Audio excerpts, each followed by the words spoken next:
Pizza Inn wants to know, what's your favorite slice? Is it our classic Supreme and all its warm, cheesy goodness? Or maybe it's the Meaty Max with its perfect combination of flavors and textures. And don't forget the fan favorite chocolate chip cookie dessert pizza, a mouth-watering masterpiece.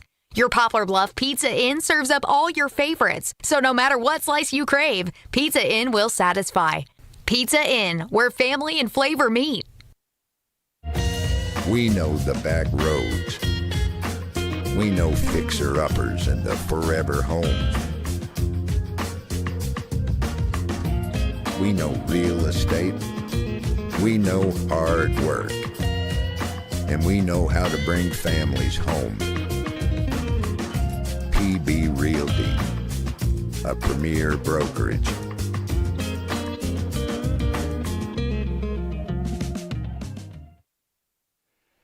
And good afternoon, good evening. Welcome now to Poplar Bluff High School. I'm Frankie Castile. It is Mules football. It is back. Dr. Aaron Corman, our superintendent, walking right in as soon as we go live on the air. It is so good to be back. And I've got Brian Rosner, who is in the box with me as well. And Brian, I know that this season, we have been talking about this for a long time. It's going to be a good year, I got a feeling. Yeah, it's going to be a good start to the season. It's nice. I mean, it's pretty warm out there, but it's a beautiful night to come see a football games. Everybody's in the shade, and hopefully we'll have a good showing for the Mules and a win to start the season. Absolutely. I'm very excited about that. And joining us right now as well, I've got my good friend Dr. Aaron Corman. He is our superintendent, and I'm so glad that you are with us as well. It wouldn't be a football game in a football season without our school superintendent. Hey, well, I appreciate that, Frankie. Thank you so much. I'm just excited to be able to play a new season on this new field. It really turned out great. Excited for the community to be able to come out and take a look at what we're doing here in Poplar Bluff, how we're improving the field, the facilities, and offering all of our student athletes, whether it's soccer or track, individual students to come out and be able to celebrate and the hard work of our staff to be able to get this field put in. So exciting times, man. What I like is I look around this amazing facility and the shirts say it best. Your future begins with your presence, and correct. A lot of folks are wearing those tonight. You know what? We encourage every one of our school staff members, so if you're watching at home or if you're here at the game getting ready to pull in and you see these shirts, we're encouraging kids just to be present each and every day, put forth their best work, their effort, whether it's in the classroom or on the field. Just like Dolly's singing outside now, 9 to 5. Come in and put in the work and do the best job you can do while you're here. So, we're excited to be here and teaching our kids that the future begins with your presence. Be present. 5 days in, tell me how the first week in your mind is going overall. I tell you what, man, I was blessed with the opportunity to be able to go and help the kindergartners and the parents learn how to get in the line and drop off and as well as pick up. And but that morning, the first day of school, I was out here on this football field with our seniors. So I was able to celebrate our seniors first, the last day of school, and the kindergartners first day of school. So it's pretty amazing. We've had a great start to the year. Enrollment's up by about 40-something kids. Nice. We've been running about 95 to 98% present here every day. So, it's an exciting time here to be a Mule. What was that? Breaking news coming in. I'm being told right now that Mrs. Debbie has lost and the beard is gone coming up on Monday. Is that correct? Yeah, hard pass. No. Little Debbie is definitely not been at my house, so therefore this beard still continues to grow. Let me ask you, before we let you get back to your busy job, tell me, what do you want to say to the community? Obviously, with sports now in full swing, schools in full swing, what's your overall message? I think one of the greatest things about our school district is there's something for everybody. We encourage students to be involved in something, whether it's the band, and I see the band getting ready to load up over there in the Mule Barn, whether it's kids coming to support in the Mule Barn, whether it's our JROTC, whether it's our gaming club, whether it's the drama, whether it's computer club. We have something for everybody here at Poplar Bluff R1. I'm just excited that kids are involved in something. Teaches them teamwork, teaches them how to work together toward a collective common goal. I think that's what makes me most happy about being superintendent here. All right, so last question. Who's going to win the game? You told me earlier last week you thought the Cubs were going to win the World Series, so who's going to win tonight's football game? Well, if I told you the Cubs were going to win the World Series, I definitely had lost my mind, and I have amnesia. It sounded good, though, 100%, didn't it not? Man. This is what I tell everybody. I want all of our sports teams to be competitive. I want them to do their best and always put forth their best effort. I always hope for a Mule victory each and every time they take the field. whether it be football field, whether it's tennis court, whether it's a baseball field. It matters not. We want our Mules to come forth and put forth a good effort and come home winners. Thank you so much for coming up here and give us a little impromptu interview, my friend. We appreciate you Thanks as always. Thanks for having me, buddy. You betcha. I just come up here to get some air conditioning. I know you I've did, got a lot of insulation. And I wanted to make sure that we gave you some love as you deserve it and your staff as well. I appreciate that. Look, it looks like you're moving on up in the world, right? Shout out to our band parents. Hopefully they'll be able to see their band kids' smiling faces tonight when they take the field. So good to see you on this side of the field. Well, it's a big thank you to you as well for making that happen, Dr. Corman. Aaron Corman, our superintendent, joining us live here this evening as we begin another season of high school football. And I know for you, Brian, I'm not sure how many years you've been a part of Mules sports. This makes year number 18, and I tell you what, it's been a lot of work to get here, but I'm truly excited for yet again another high school season. Every August is the nice starting over and getting another chance to enjoy seeing these kids perform and do their best. And so, it's always fun for that first game of the season. And it's not football season until you hear the marching band drums coming out the field to get things going. Sean's back with us again for this season. Sean, it's a little nice to have you in this side of the press box. And I tell you what, we have been on both sides of the press box. And I got to tell you, hats off to Dr. Corman, also our athletic director, Jake Nicholson, allowing us once again, year number 2, to be right here on the home side. And like Dr. Corman said, we'll be able to showcase our band. We'll be able to showcase our cheerleaders, our pom squad. Also, homecoming night later on. It's senior night in a couple of weeks. I mean, it really is about the kids. Yes, we can't thank the Poplar Bluff School Administration enough for allowing us to be over here. It's the higher angle. It's where all the officials, all the band, all the performers are looking. Just provide a better view for all of you watching at home. Some of you just aren't physically able to make it. I know some grandparents can't make it to the Poplar Bluff Stadium. We want to give you the best show we possibly can. And again, one thanks to all the PB athletic director, superintendent, everyone for allowing us to come over here to give you that best possible view of tonight's game. Absolutely. So we're so glad to have you alongside. So the first thing that we're going to do is coming up next, we're going to talk to our head coach here, Coach Jeff Mannon. He is going to join us when we come back, and Sean's going to get down to the field, and we're going to have him a little bit later on during our pregame. So let's take a 1-minute break, Alex. And Alex Jamison is doing a phenomenal job. He is on the camera this season. We will take a 1-minute break, and when we come back, it'll be our first interview with the head coach, Jeff Mannon. It is week 1, the Mules taking on the Jays out of Jefferson City. We're back in 1 minute with our interview. Don't go anywhere. You're watching and listening to Mules football on the Stinson Press Mules Radio Network. We know what drives a champion. It's not just strength. It's heart, grit, and teamwork. Every play, every sprint, you're building more than a score. You're forging character.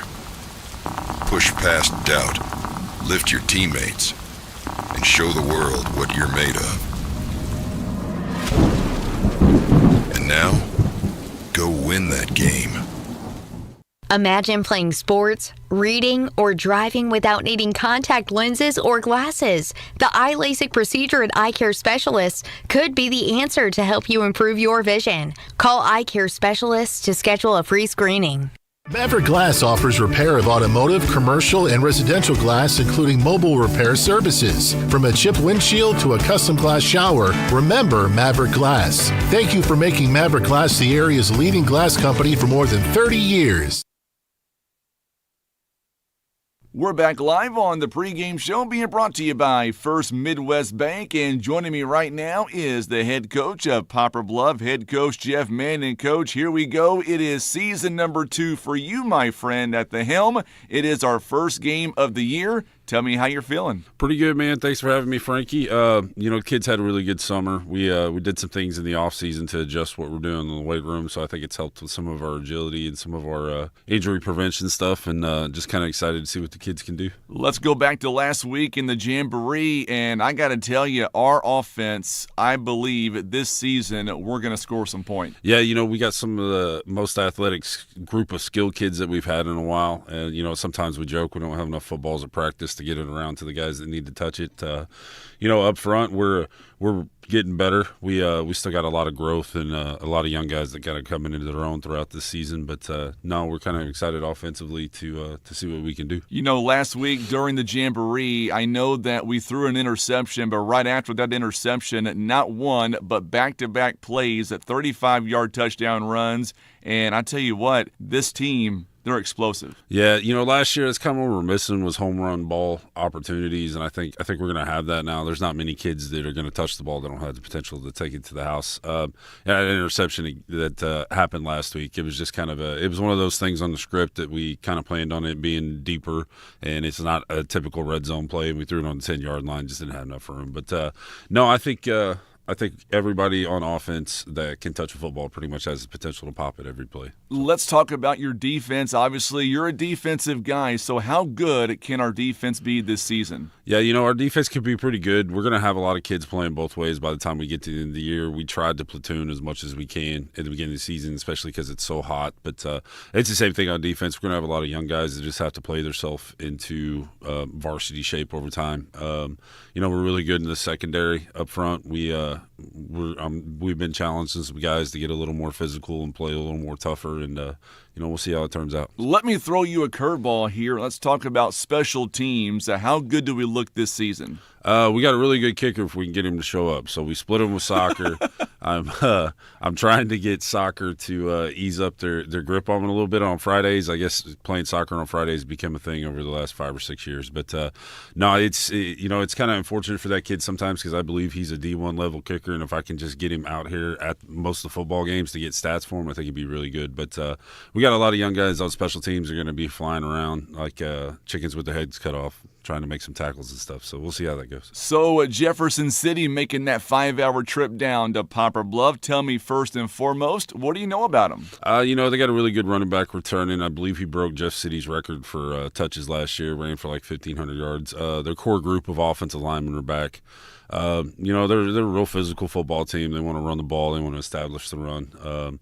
I believe quarterback's new too. All their linebackers are new. Their coach did mention something about basketball kids coming out on the team, so they're a little more athletic in the perimeter than what they've been before in the past. I think he got 4 or 5 of them to come out. So, being 5 hours away, do you think that might play into our hands a little bit? It might. Most people, don't have to travel like we do to go places. We go to Jeff City, 3 times a year for track, or it feels like, or other sports. So, it's one of those things that as long as you prepare for it, you just travel accordingly, stop and let the kids stretch and stuff. It's not too bad. It can wear on their legs and stuff if you kind of rush it, but it could factor into it. But a well-oiled team, I don't think it's going to matter too much. You've been around this team all summer, so tell me, in the locker room, are those kids excited? Are kids excited about coming out here, our first home game of 2026? Oh yeah, kids are definitely excited. We worked a lot of this summer working on standards and things like that, and trying to get players to hold each other accountable more than coaches just barking at them all the time. And I think it's helped the culture in the locker room, and I think the kids are chomping at the bit to get going. I know it's only week 1, but obviously I've been looking at our schedule. First and foremost, it is a very tough schedule this year, but I believe down the road, once you get into week 9, 10, 11, this team can make a good run coming up in the postseason if we stay healthy and if we stay humble. Yeah, the schedule's pretty rough, but that's to get you used to the playoffs. So we got a hard schedule so that the playoffs aren't so hard by the time we get there. So But, we go through the meat grinder schedule, and by the time we get to the playoffs, it should be easier than what it was all season. So. And a couple more questions here. Tell me, what is your message to the community, obviously, as we get ready for another Mules football season? You've got a lot of supporters out there. Yeah, we definitely appreciate all the support. It's awesome these kids get to see a packed stands on a Friday night. It really helps them, and they appreciate everything. The coaching staff appreciate everything. All of Poplar Bluff schools appreciate everything that everybody does for us. But, the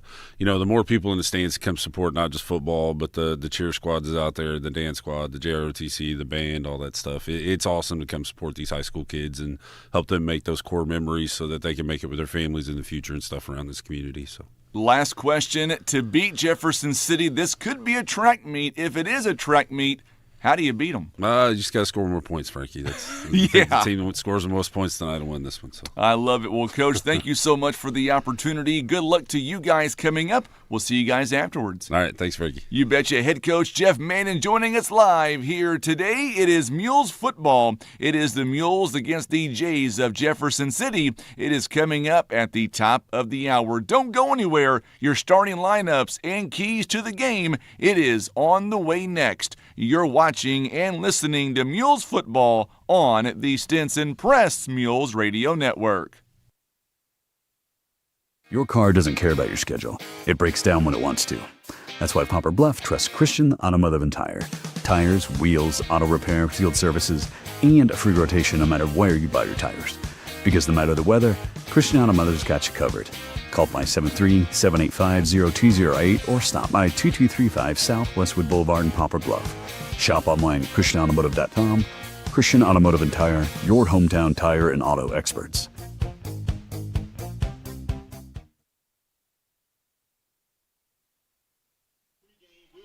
And we are back here live, and we are about ready to get to our national anthem. So we're going to pause right now for our marching band and then our national anthem. And we will come back with our starting lineups as well as our keys to the game. A big thank you again to head coach Jeff Manning for joining us on our pregame. And right now you're looking at the Show Me Marching Band. So now we'll pause for our national anthem, and then we'll come right back.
Outstanding job by our Show Me Marching Band. And man, I tell you what, Brian, it's really good to be on this side. You can hear the marching band, see them in all their action. Sound like they're in mid-season form already. Yes, it does indeed.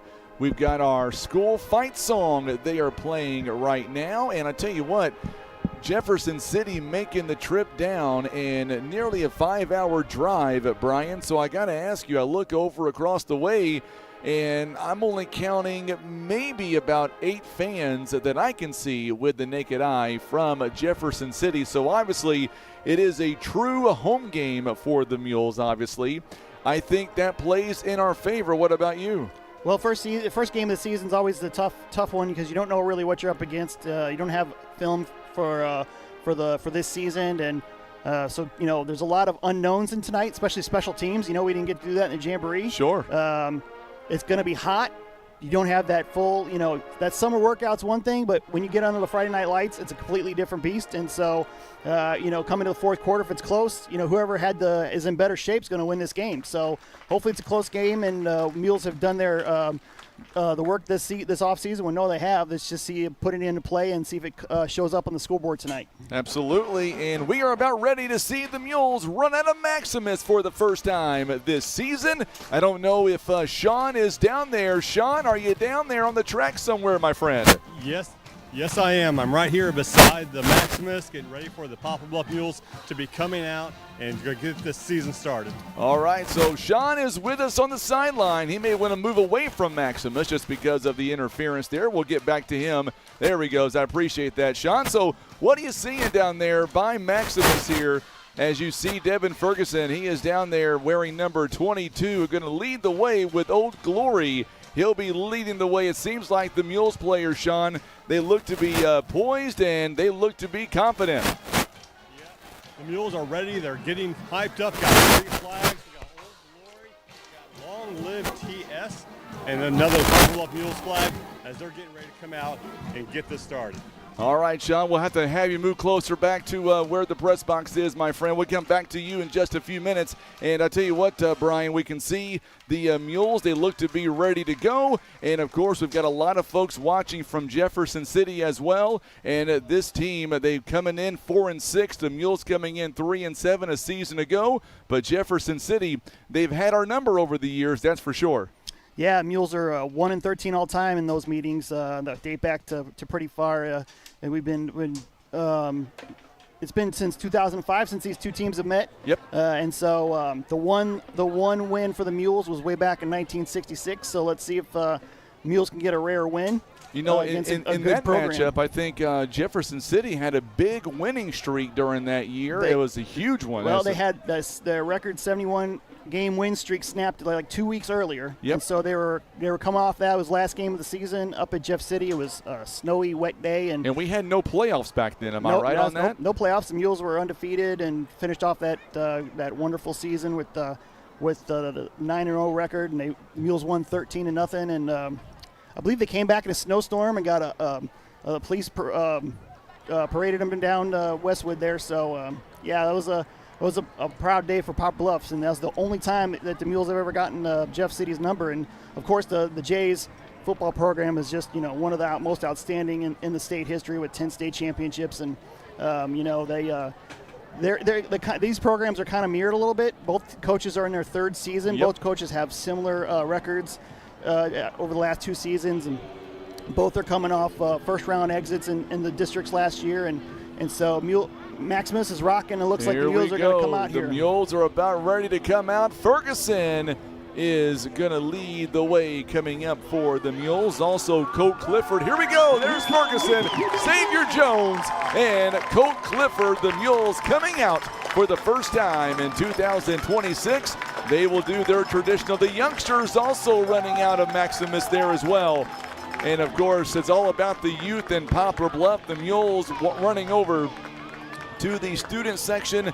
They will plant the flags, and that tells me that we are exactly 10 minutes away from the kickoff coming up tonight. It is opening night in Poplar Bluff here, Brian. Mules coming in a season ago, 3-7. You look at the makeup of this team defensively, we're going to be a young football team. Defensively, we're young. Offensively, same.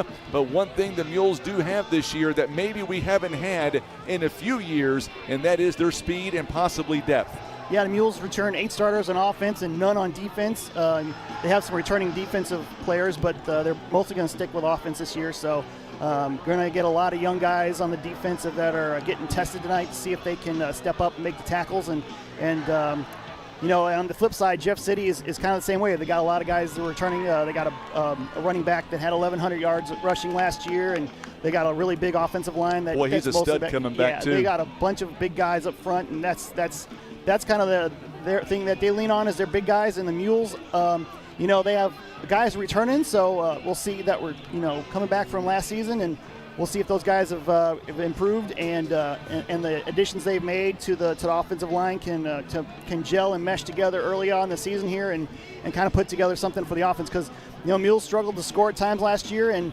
so with the defense that's young, you're going to have to keep pace with your opponent.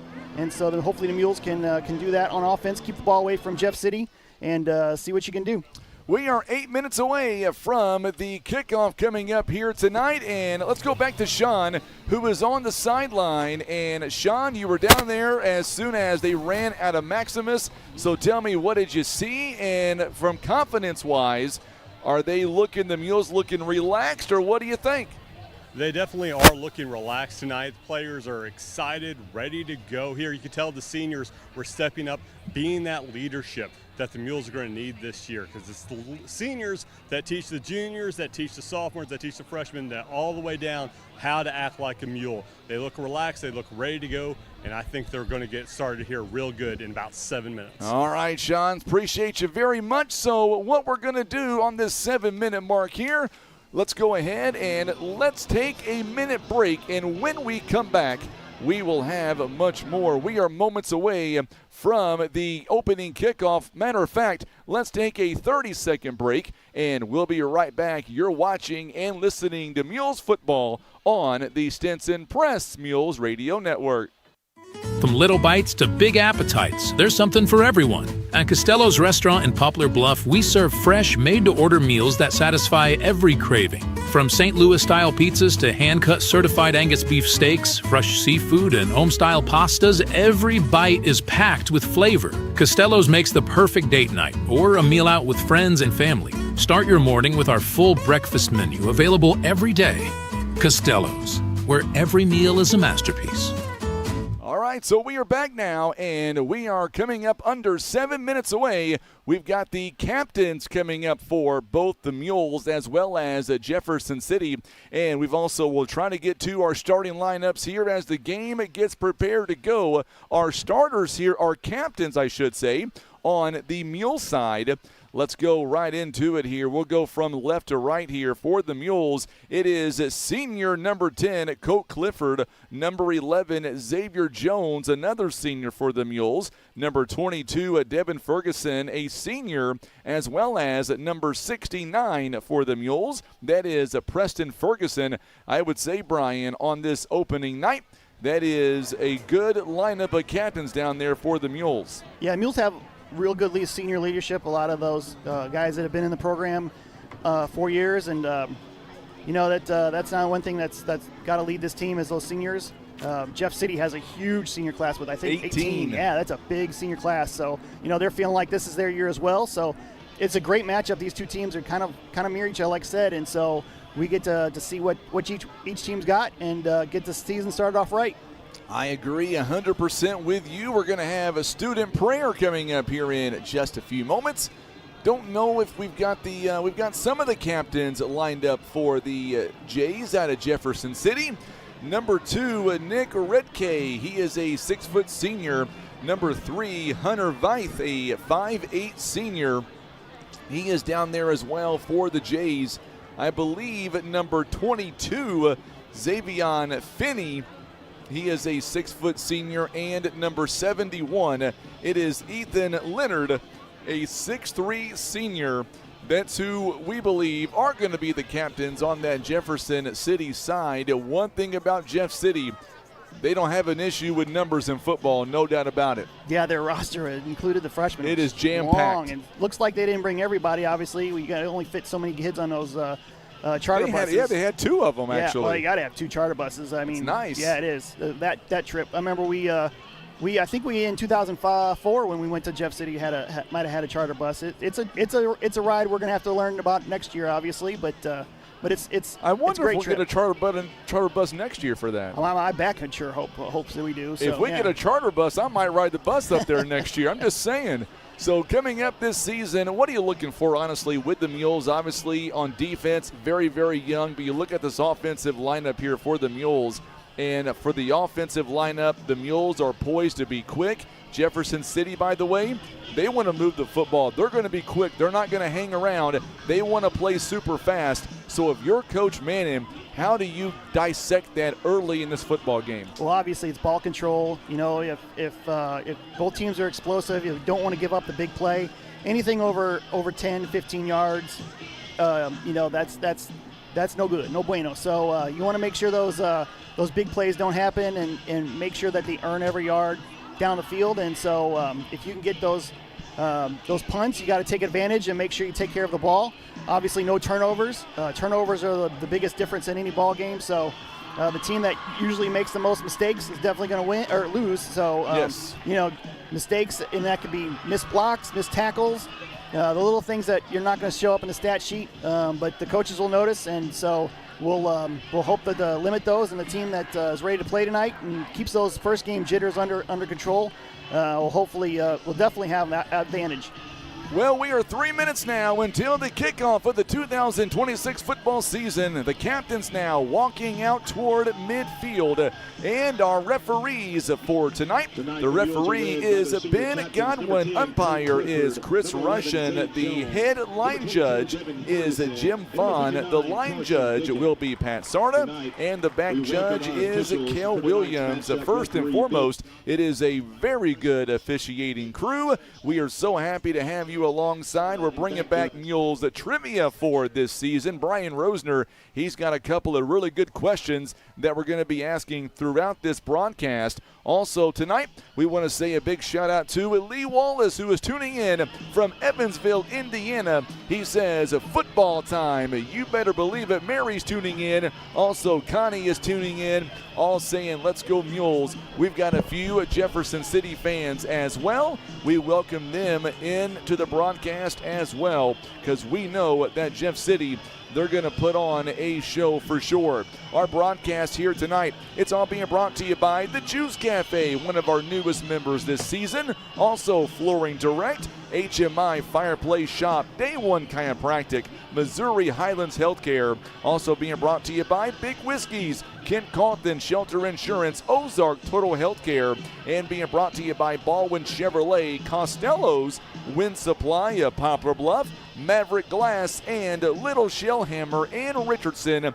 They are proud supporters of the Poplar Bluff Mules. And Fred DeWald is tuning in. Mules have won a toss, and they elected to receive. Anything else there, Brian? No, you sir. were motioning me. I didn't know what you were trying to say. You had your mic off. I can't help that. So the Mules now, tell us again what just happened there. Mules win the toss. They have elected to receive, and they'll start. Kind of surprised they didn't defer. Yeah, they want to get on the board. Let's go. They want to get on the board. So what do you say? We've got student comments coming up next. We are going to bring that to you in just a few moments here. Under a minute to go. So stand by, Sean. I see you there on the sideline.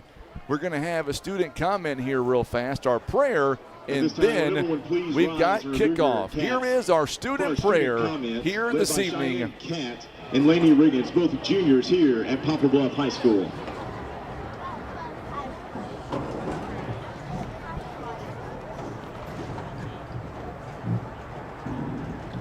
Hello everyone. Thank you for attending the Poplar Bluff game. And please bow your heads in prayer. Dear Lord, thank you for bringing us all here. Thank you for the safety you have brought us. And Lord, I just pray over this game and that you keep all the players and all the people here to witness it safe, Lord.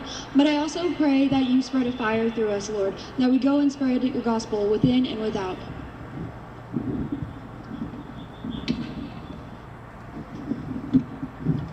Lord, thank you again for this night. Lord, thank you for the opportunity for all of us to meet here and support our football team. Lord, I pray once again that the fire that you burn in us not only stays within us, but we spread it to everyone else. Help us to be a light and to honor you. Thank you so much, Lord, and it's in your heavenly name we pray. Amen. I love our student comments here, and with that being said, let's bring back Sean real fast here. Sean, the Mules will get the ball first. So what do you expect here on the opening drive for the Mules? I think they're going to want to set the tempo. They really believe in their offense, and they believe the offense is going to get them the lead. That's going to help them keep that momentum throughout the game. They don't want to start with a stop. They want to start with a score. So that's where we're going to come out big and try to get points early. All right, Sean, glad to have you alongside, my friend. So here we go. Lots of football games going on across Southeast Missouri. We will have some updates coming up later tonight. What do you say, Brian? You ready? Let's go. Alex Jamison doing a phenomenal job on the camera. So glad to have him this season to kick off for the Jays of Jefferson City. It'll be at number 20, Jackson Weems, a 5'11 sophomore. He is going to kick off for the Jays. Back to return. You've got Xavier Jones and Devin Ferguson He's Brian Rosner. I'm Frankie Castile. I am proud to be your voice of the Mules entering my 18th season. What do you say, Mules fans? Let's get it on. We are underway. It's a short kickoff. It'll be taken by the quarterback, Gage Earnhardt. Earnhardt now is going to get to about the 40 or make that 37-yard line, and the Mules now will come out. So the Mules now coming out. Actually, that was not the quarterback. That was number 5, Clayton Schalk. That 5 and 9, it looked pretty similar there on the jersey head there, Brian. Yeah, they wrinkle up a little bit. It's hard to check. They do. So we're going to start off with the 37. 37 it looks like. So here we go now. Mules coming out their first set of offensive plays. Remember a week ago, Mules had back-to-back 35-yard touchdown runs. Ferguson will line up in the backfield. Let's see what the Mules offense can do on their very first drive of 2026.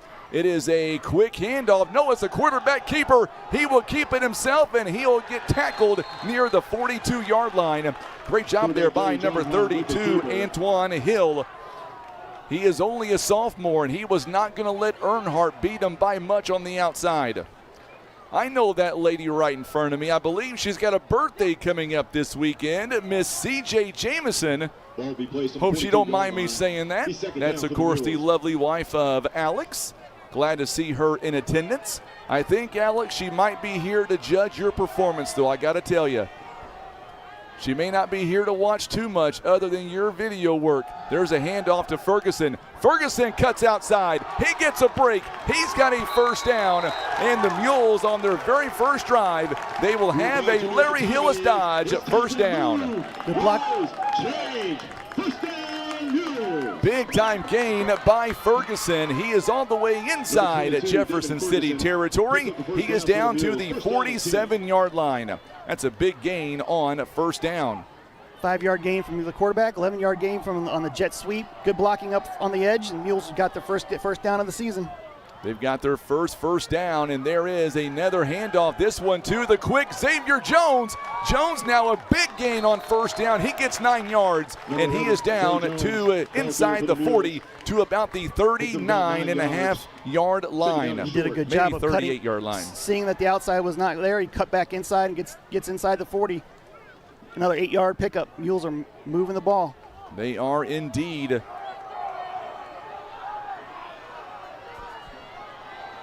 See if they throw it here on short, second and short.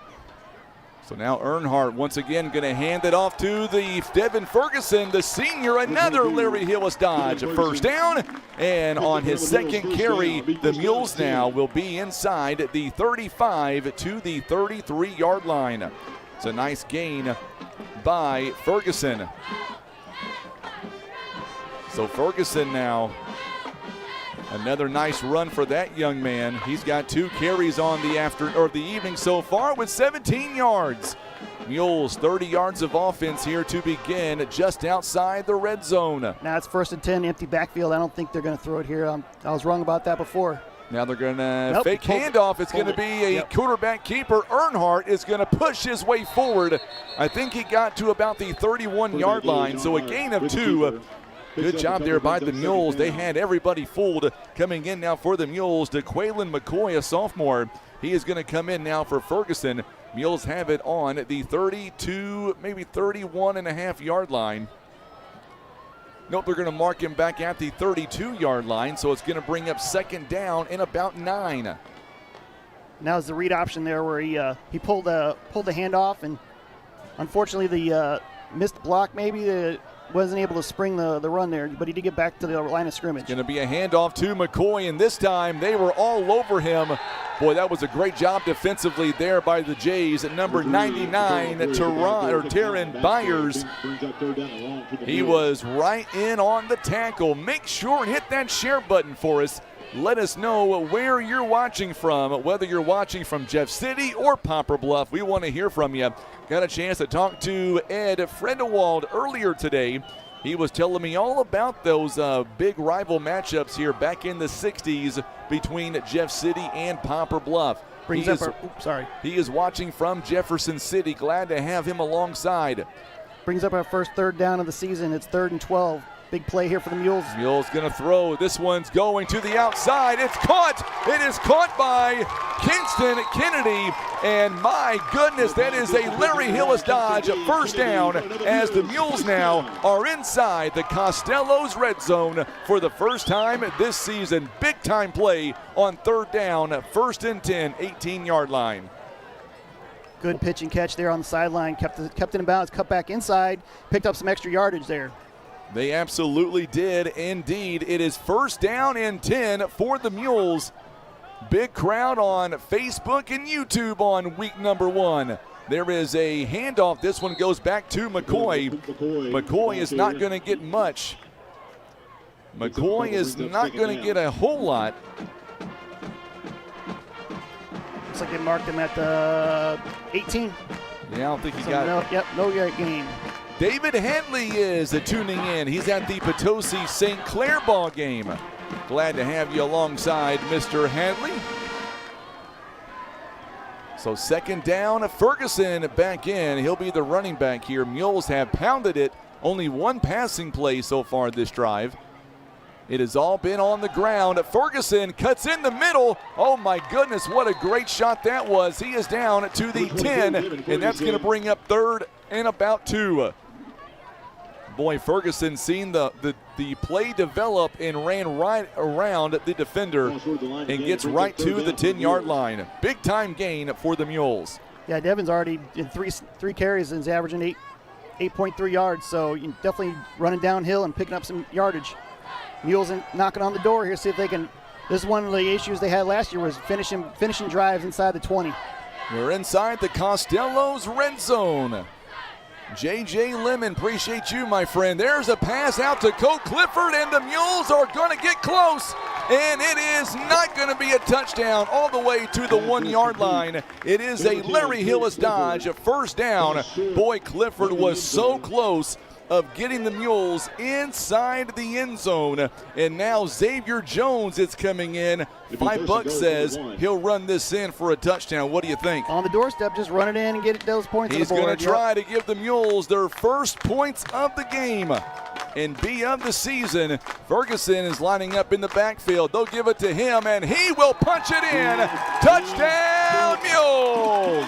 A 1-yard touchdown run for the senior, Devin Ferguson. Give him 6 points, and let's get some booms on the screen. You know what to do, Mules fans. Big time drive for the Mules. Coming in now, it'll be the Ozark Total Healthcare extra point attempt. And the kicker is going to be Cash LaFoon. It is a low snap. It is going to be blocked anyway, and it's not going to be any good. So the Mules do get 6 points, and the Mules have a big touchdown drive. We're back in 30 seconds. You're watching and listening to Mules football on the Stinson Press Mules Radio Network. Plumbing can be overwhelming. Hello? Anybody work here? And at the big stores, you're lucky to find an employee, let alone an expert. Hello? But at Wind Supply Poplar Bluff, you're talking to local professionals with years of experience. We know plumbing, bath, and kitchen remodels. We won't just point you to an aisle. We partner with you. All your projects, commercial, residential, remodels, and repairs. Wind Supply Poplar Bluff is here to help you. So we are back now, and the Mules put together a nice drive. Mules end up going 11 plays at 63 yards. It took 5 minutes and 16 seconds, and the Mules score. My lovely wife, Pam, she is tuning in as well. She says, Alex, great job, my friend, so far, so keep it up. Boy, a 1-yard touchdown run by Devin Ferguson. A season ago, Ferguson had only 3 touchdowns on the ground. He's got 1 already. He was averaging about 5 yards a carry last season. And so far this year, a big 3rd down completion. Mules able to get the first down to Kingston Wade Kennedy. It was the only pass play of the entire drive. Yeah, 2. You're right. They both have on 3rd downs, one on a 3rd and 12, and one on 3rd and 2, and both of them were, they got the extra yardage. So now back to kick it for the Mules. It'll be LaFoon. Let's see what the Mules can do here on special teams. LaFoon, here we go. It is in the air, and it is going to be a short kick to about the 22, but it's muffed by the Jefferson City Jays. Mules pounce on it. It'll be 1st and 10 Jays. And now let's see this young defense coming out for the Mules. We talked about this in the pregame. We thought this could be a track meet. We'll see what happens with this very young defense on the field. Sean Mannon, our 3rd member of the broadcast team, on the sideline. Mules punch one in. What are you seeing down there? You couldn't have asked for a better drive from the Mules, both the run and the pass to help keep the Jays defense honest. Now it's going to be the Mules defense's turn to step up, get a stop. They almost had a turnover there on the kickoff. Let's see what the Mules defense can do. Let's see what they do indeed. First plays on defense coming up now for the Mules here. So let's see what the Mules have in store defensively. You're going to see a lot of our guys going both ways, and this one is a quarterback keep. It's going to be passed outside. We're getting flags everywhere, or I should say whistles everywhere. Yeah, the pulled handoff was so good. I'm not sure what the issue was there.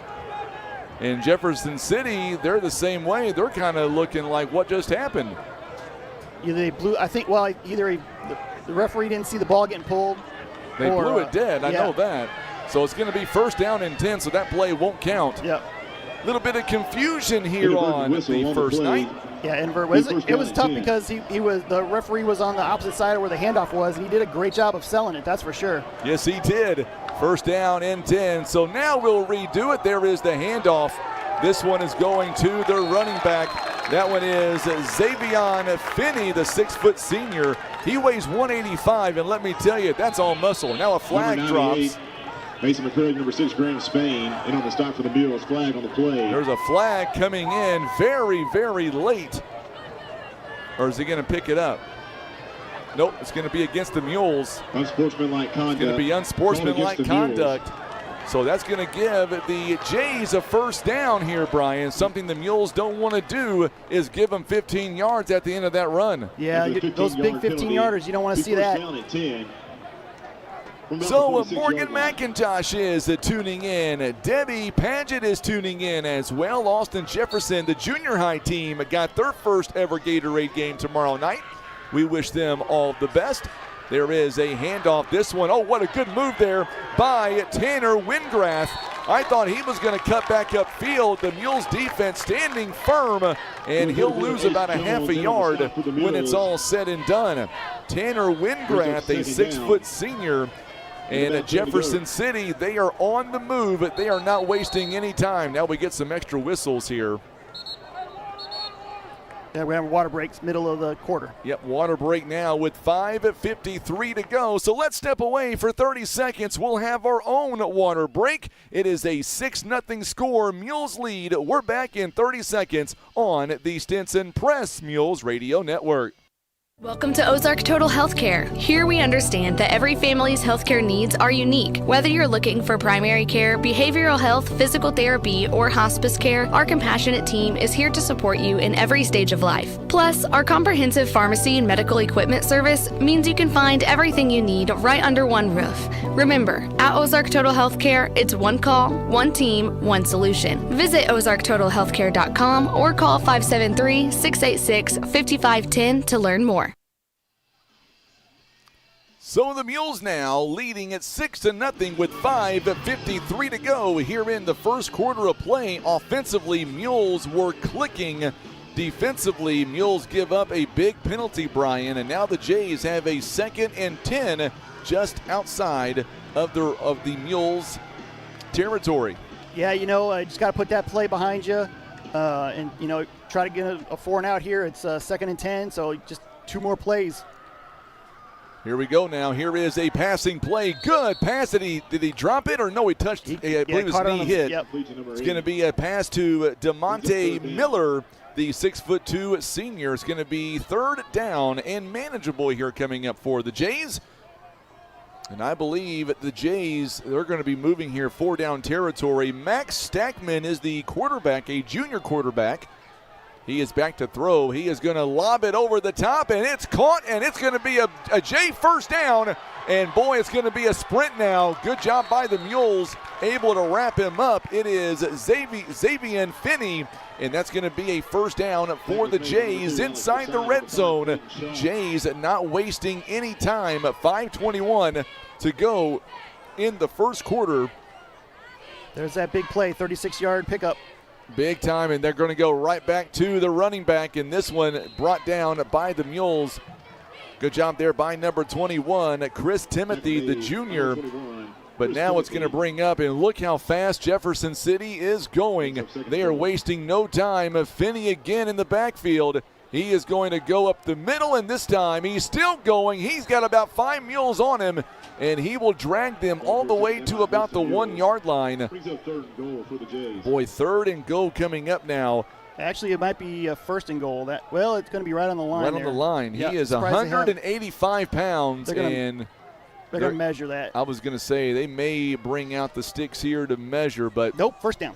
Nope, they're going to give it to him anyway. That'll make it easy. Finney now, 185 pounds, and he's going to line right back up. Jefferson City wasting no time. It's Wildcat formation. Finney this time is going to push his way in, but his knee goes down. He's in. He's in. And Jefferson City now is on the board, and we have a tie ball game. It is 6-6 with 4:38 to play in the first quarter. All right, Jefferson City, your team is on the board here this evening. This could end up being a track meet. We'll see. Both teams scoring early, and Jefferson City may line up and go for 2. 4:38 left here in the first quarter.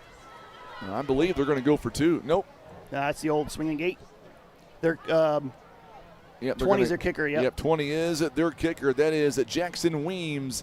He kicked off earlier for the Jays. It's 6-6 now. The Jays can get the lead. And it's up, and it is good. And the Jays now lead 7-6. We're back in 30 seconds. Don't touch that dial. You're watching and listening to Mules football on the Stinson Press Mules Radio Network.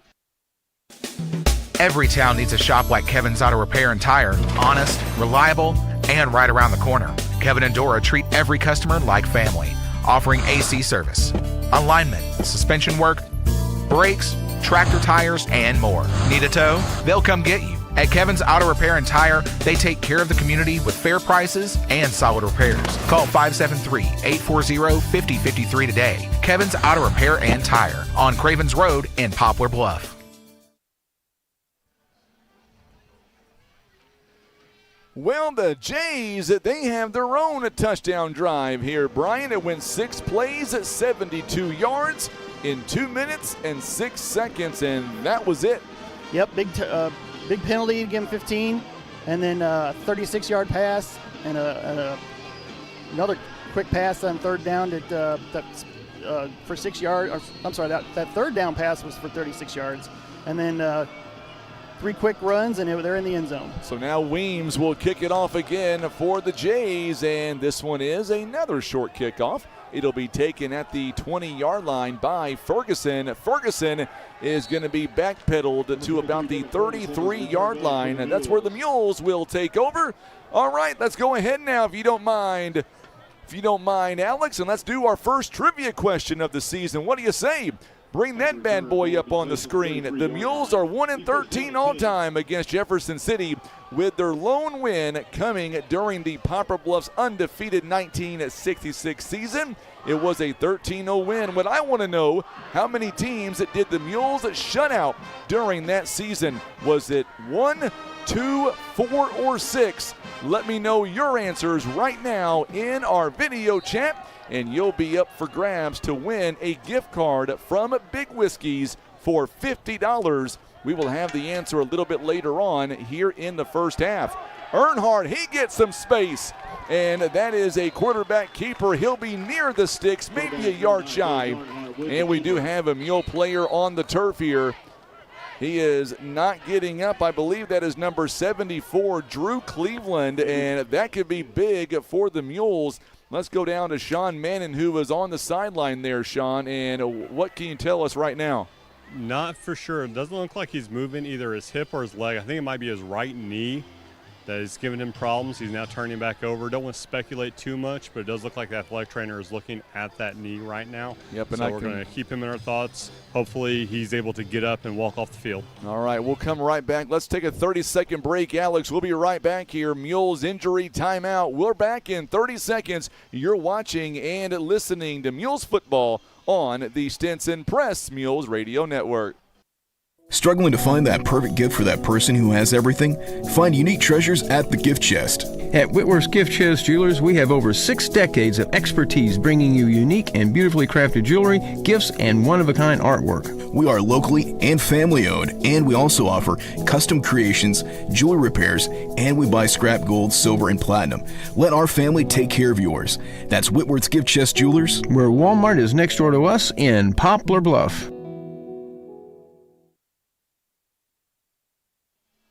And we are back here as Cleveland is being helped off the football field by the coaching staff and the trainer. And we wish, I'll tell you what, we're going to keep him in our thoughts and prayers. The unfortunate thing is he is unable to put any weight on that leg, Sean. You're down there. What are you seeing?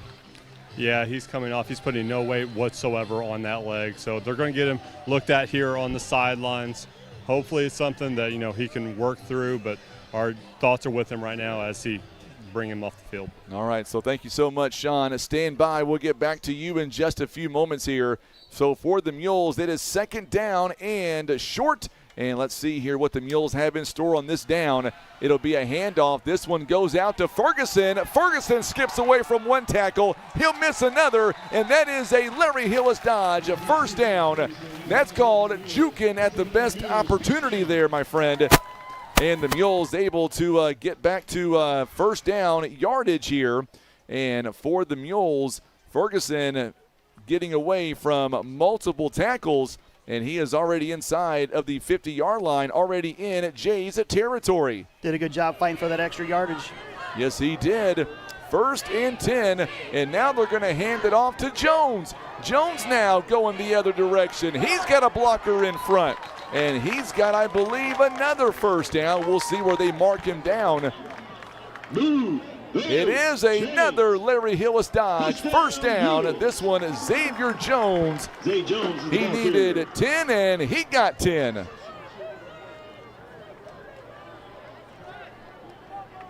Go ahead, if you don't mind, Alex, and put that trivia question back up on the screen for just a second. But we'll do it here in just a moment.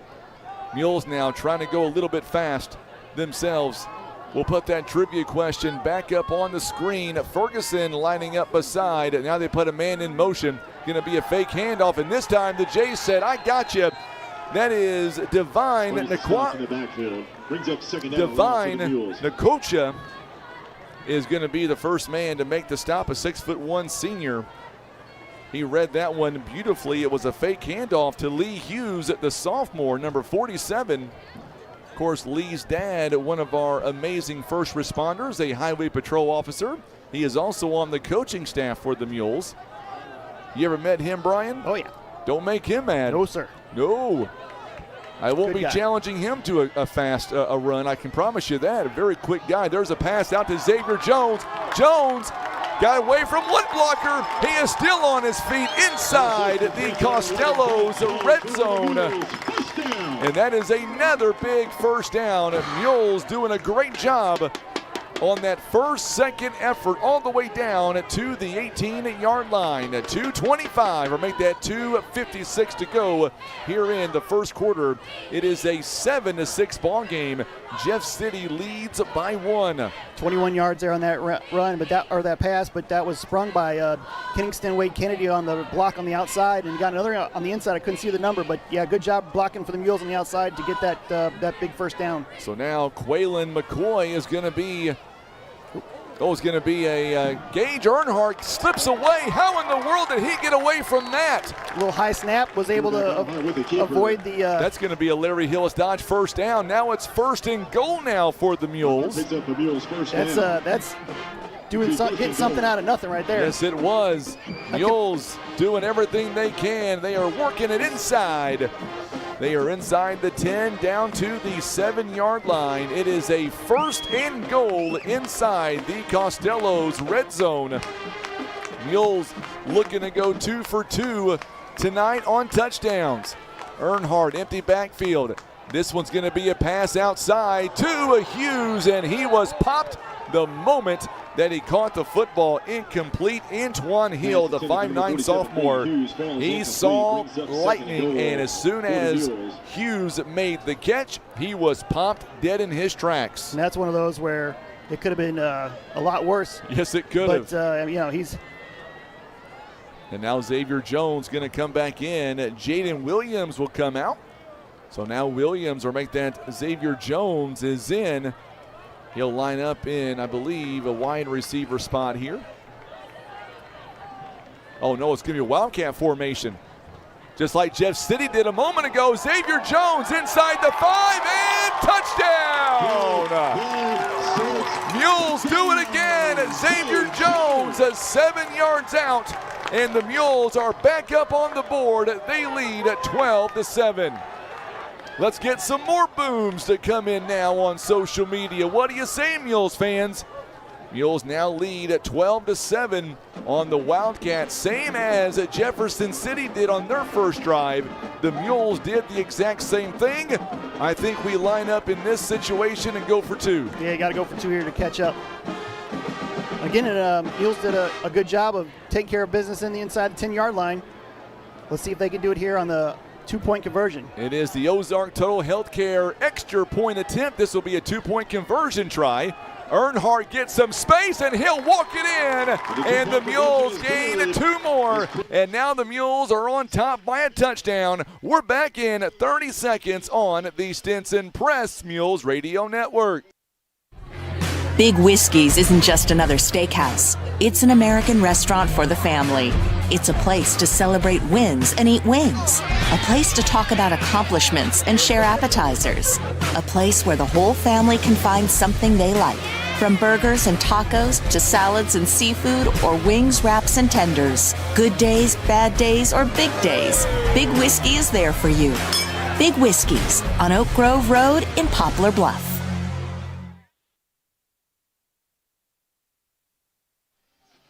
All right, Mules fans, your Mules are doing it again. They've got already 130 yards of offense here in the first quarter, and the Mules now lead by a score of 14-7. That last drive goes 8 plays at 67 yards, 2 minutes and 43 seconds.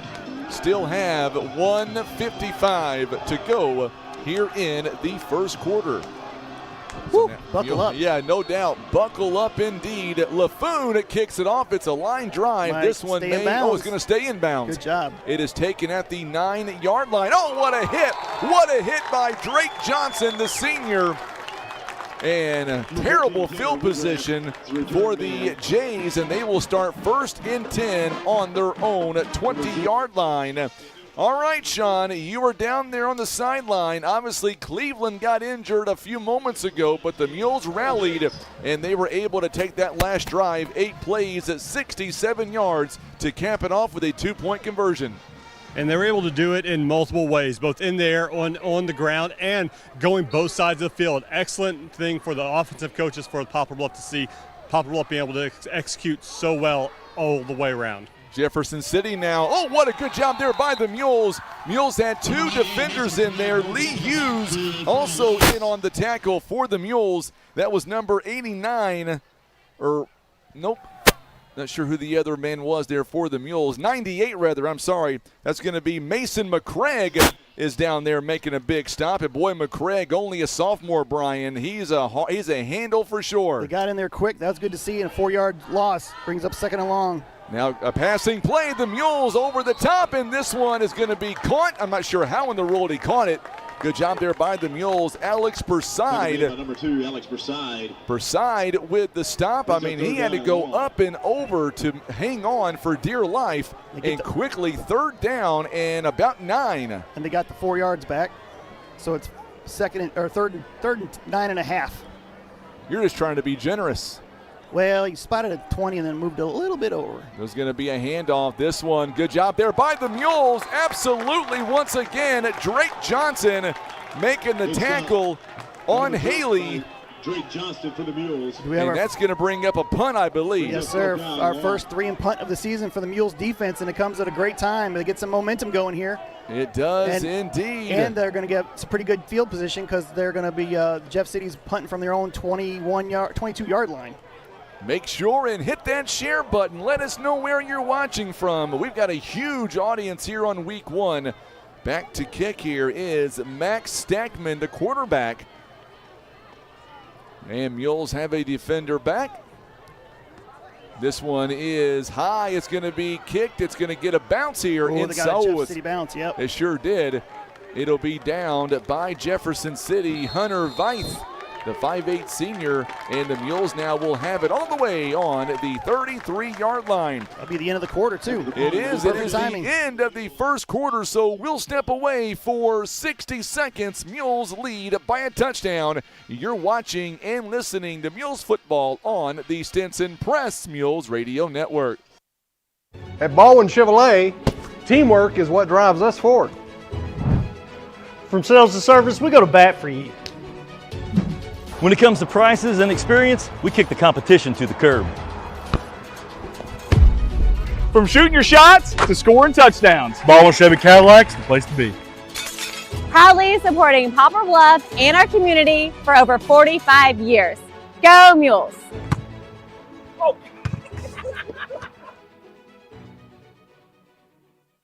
Barker's Towing and Auto Repair. As the name suggests, Barker's does more than just towing. Here at Barker's, we offer a complete line of automotive services, including tires, brakes, alignments, maintenance, and repair.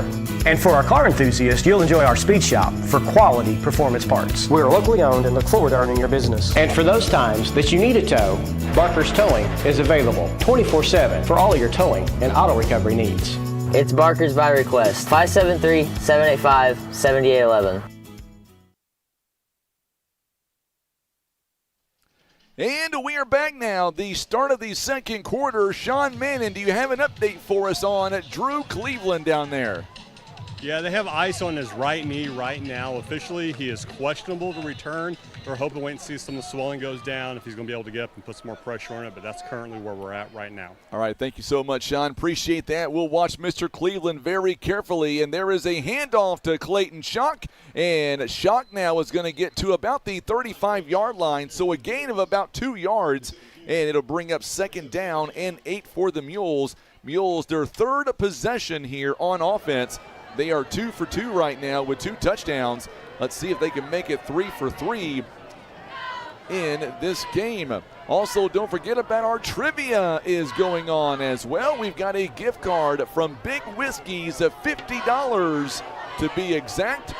No, Brian, you cannot win, so you and Jennifer got to go somewhere else. No, I'm kidding, Brian. You can go if you want to. Oh, we'll go. We'll love to eat that. I know you would. And this was a high snap. There is a pass to Jones. It was a high pass, but Jones able to make the catch. And it's going to bring up 3rd down and manageable now to the 39-yard line. They've got to get to the 42. 3rd down and 3. This one will be a big play coming up now for the Mules offense. Let's see if the Mules are able to get a 1st down. So far tonight on 3rd downs, Mules have been successful 2 out of 2. Can they make it 3 out of 3? That is the question. And their only 3rd downs have been a 3rd and 12 and a 3rd and 2 in the first possession. And the second one, they didn't even get to a 3rd down. So let's see what they do here on 3rd down and 3. Keep the momentum going here. You better believe it. Earnhardt now. Ferguson lining up beside him. Earnhardt taking his time. Now they put Schock in motion. Maybe trying to draw on offsides here. I think so. Yep. We may get a timeout here. Yep, going to see what they had. Yep, it's going to be a timeout here by the Mules. It is our first timeout of the season. It is a Missouri Highlands Healthcare timeout, and we'll step away for 30 seconds. We'll be right back. You're watching and listening to Mules football on the Stinson Press Mules Radio Network. I'm Dr. Kylie Devine with Vision Source Divine Family Eye Care, and joining our team is Dr. Abby Pierce. I'm excited to meet you and your family. Remember, there's a difference between a vision screening and a comprehensive eye exam. A comprehensive eye exam looks beyond how you see to check your overall eye health. That's especially important for kids. Myopia or nearsightedness is on the rise and can go undetected in a school screening. Schedule your family's comprehensive eye exam with Vision Source Divine Family Eye Care in Poplar Bluff.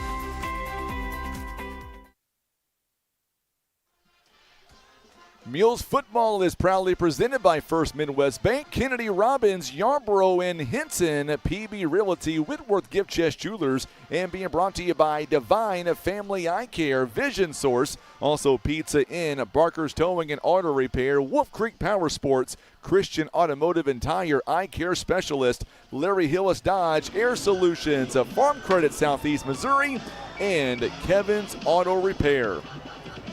All right, so it is a 14-7 game, third down and about 3. Ooh, high snap. High snap. They give it to Ferguson, and he lowers that shoulder down. It is a Larry Hillis Dodge first down for the Mules.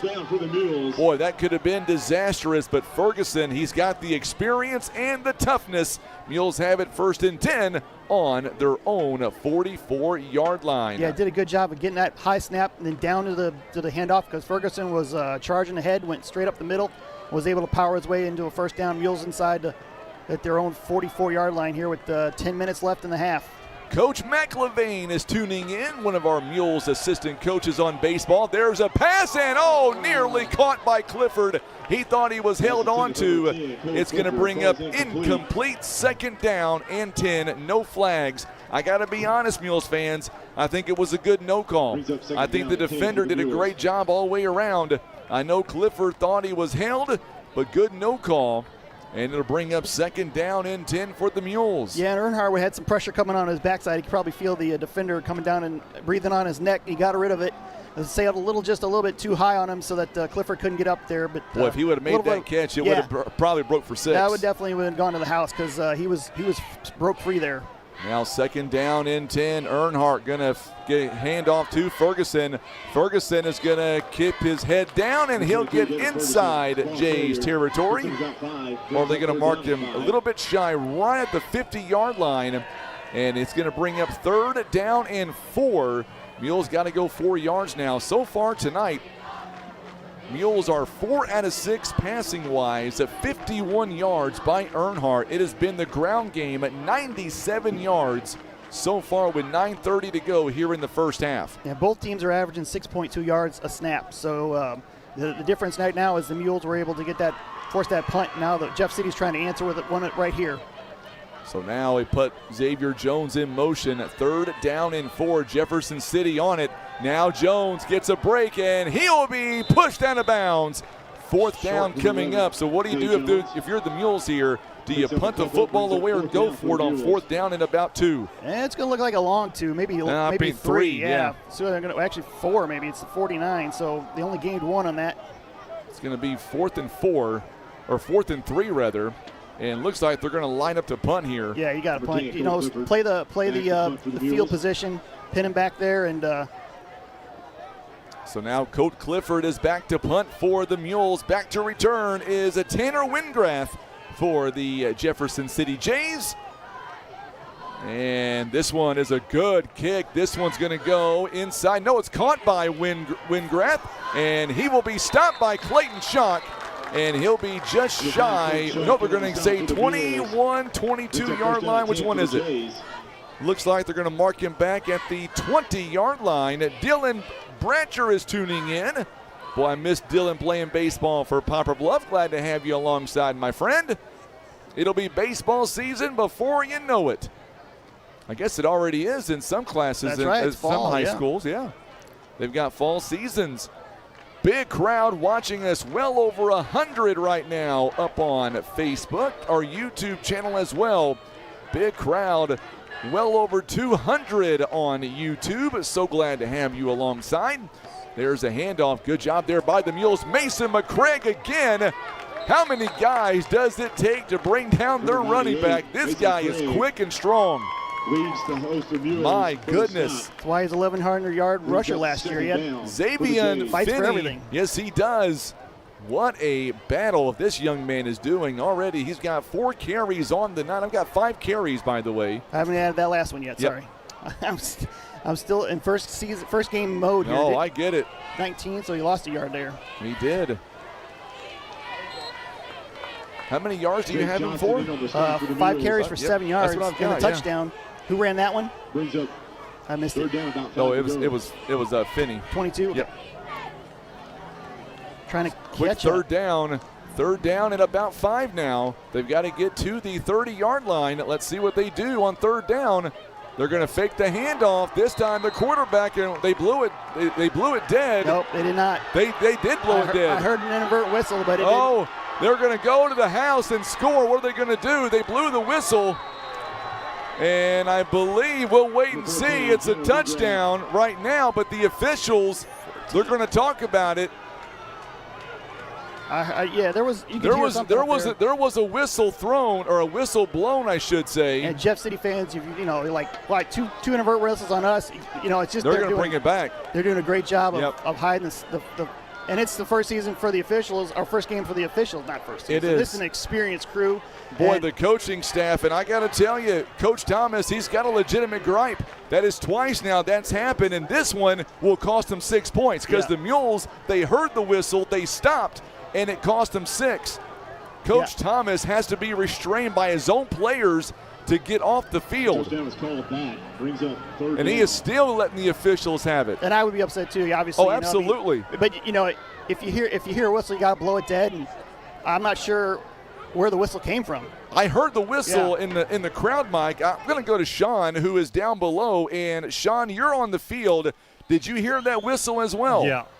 It was the same exact thing from earlier, an inadvertent whistle. The fake to the left, the nearby official called it dead. Then saw the pass go the other way. But you heard the Poplar Bluff coaches saying, hey, whistle's blown, whistle's blown. So they heard the whistle, the players heard the whistle, but that's going to be another inadvertent whistle. But here's an interesting thing. They're marked. Okay, they're backing it up. I'll say they're marked. I was going to say they're marking it. Yeah. But we're just going to play that. We're going to just replay that. Yeah, down. We're going to replay that down over, I believe. I tell you, if you are a Jefferson City fan, they're at the 25, so they're not replaying it. Oh, they're marking him down. They marked him down is what they're saying. Yeah, they said he was down. Oh, okay. So they're saying that the runner was down. Be the quarterback. 3 in the box. So it's third down and when was it, third down or fourth? Yeah, it was third down a moment ago. 3 in the box. Okay. So, yep. And they're going to give him a 6-yard run. So now they're going to pass it over the top and miss tackles. Finney gets away, and this time he is brought down. It's a first down by Alex Berside. And he is going to get to about the 46-yard line. Jefferson City, they are on the move now. A good job by the Jays of putting that play behind them and getting back at it. 21-yard pickup on a little screen pass. There's a handoff. Oh, it's going to be a fake handoff, and this one's passed outside. He was wide open, and the defender, I should say, the receiver dropped it. It was intended for Owen Parker, the 5'7" sophomore. Boy, he had a little bit of space in front of him, too. Quickly, third down, or make that second down, rather. Second down and 10 for the Jays. And this one back to pass. It's a deep pass. This one's going to be overthrown. A good job there by DeQuaylen McCoy. The receiver was the Jays, I should say. It's incomplete. It's going to bring up third down and 10. That was less of an overthrow and more of a, I'm just going to throw it a little too far just because he's double covered. They picked up on the fake there and didn't bite, so throw it away and start again. So it brings up third and 10 from their Jays' own 45 here with 6:42 left in the half. There's a pass play outside, and this one once again at Kingston. It's going to be a pass play out to number 14, Tanner Wingrath. He was brought down by Kingston Wade Kennedy, and that's going to bring up fourth down. So now for the Jays, do you want to? They're going to go quick, try to catch the Mules to jump here. It's a fourth down and very long. Fourth down and 8. 6:16 to go here in the first half. A little bit of and now we've got all kinds of people coming in and out here on the play. I bet you they're going to call a timeout. Yep, I think so. Play clock is down to 13. There is the whistle sound, and we've got a timeout, but we're going to keep it here because a lot going on here in this first half. And tell you what, Alex, if you don't mind, let's put that first half trivia question back on the screen. And the Mules are 1-13 all time against Jefferson City, with their only win coming during Poplar Bluff's undefeated 1966 season with a 13-0 win. How many teams did the Mules shut out during that season in 1966? Would it help if I gave you the teams they played that season? Sure, you All do right. that. It's either 1, 2, 4, or 6, A, B, C, or D. Let us know right now in the comments section. If you win, if I select you, then you will receive a gift card from Big Whiskey's. It is a $50 gift card from Big Whiskey's. All right, that season the Mules played Caruthersville, Kennett, Perryville, Jackson, Sykeston, Cape Central, Dexter, Charleston, and Jefferson City. And they won by an average of 21 points that season. Ooh, so there you go. I want to go down to Sean Manning. He's got an injury update on Drew Cleveland. Take it away, Sean. Yeah, unfortunately, Drew was taken off the field on the golf cart. His night is done. I'm assuming they're going to be taking him to go get medical treatment. We don't know for sure. So everyone, keep Drew and his family in your thoughts tonight. Absolutely. Thank you so much, Sean. We appreciate you on that. And going back to that play early in the football game, it looked like it was going to be a bad injury for Mr. Cleveland, Brian, and so far that may be where we are. Yeah, you always hate the early in the season, especially. But yeah, absolutely. But, Mules have done a good job of not letting it get to that. So now issue. The kick by the quarterback, Stackman. It's going to be, it's going to get another Jefferson City bounce, and this one goes to the 15-yard line, and that's where the Mules will take over possession. And guess what I got tonight with us, Brian? Bringing it back for the first time, courtesy of the Juice Cafe in Poplar Bluff. I've got my amazing green drink, my friend. Lots of kale, ginger, pineapple, and lemon. I know you're jealous, Brian. You got to be. I know Alex is. Jealous is not a word I would use, but whatever. Okay, it looks refreshing. I know Sean's going to be. He wants them for sure. I'll go to him here in just a few minutes. I know he was wanting my green drink earlier, but I told him not so fast. All right, Mules coming back now for their fourth drive of the season. Mules are 2 out of 3. And let's see here, a little bit of miscommunication as McCoy is going to line up as a running back. He looks kind of confused. And now it's an empty backfield for the Mules. We're going to hand it off to Xavier Jones. Jones trying to break free. He gets away from one, but won't get away from a second. Number 11, Zay Jones, ball carrier for the Mules. So Xavier Jones second down for the Mules. is going to bring up a second down for the Mules. They get it to the 20-yard line, so a gain of about 4 yards. It'll bring up second down and 6. Xavier Jones so far tonight, 5 carries at 31 yards. Ferguson, 8 carries, 45 yards. Ferguson scored the first touchdown of the season so far for the Mules. Xavier Jones also punched one in on the ground. Seems like defenses are starting to settle in and kind of figure things out. So we'll see if there's any adjustments coming up, or if it's just going to be a defensive game after the first. Now we get another flag. Whistle here. It's going to be a false start on the Mules. Yep. So a false start here for the Mules. I was talking to Ed Fredewald earlier, and he was talking about these rival games with Jeff City and Poplar Bluff back in the day, and a couple of NFL football players played on the Mules team back then. One of them, maybe you heard of him, Darylin Moore. Yeah, he was a sophomore that season. Yes, he was. And Mules getting backed up to the 15 now. So that takes away all of their yardage and give them another yard back. So it's going to bring up second down and 11. Of course, the Moss brothers are on that team, and John Brown. I mean, just an outstanding team. This one is a pass play over the top and just a little bit overthrown. Whew, that would have been to the house there. Kingston Wade Kennedy was open. It was just a little bit overthrown.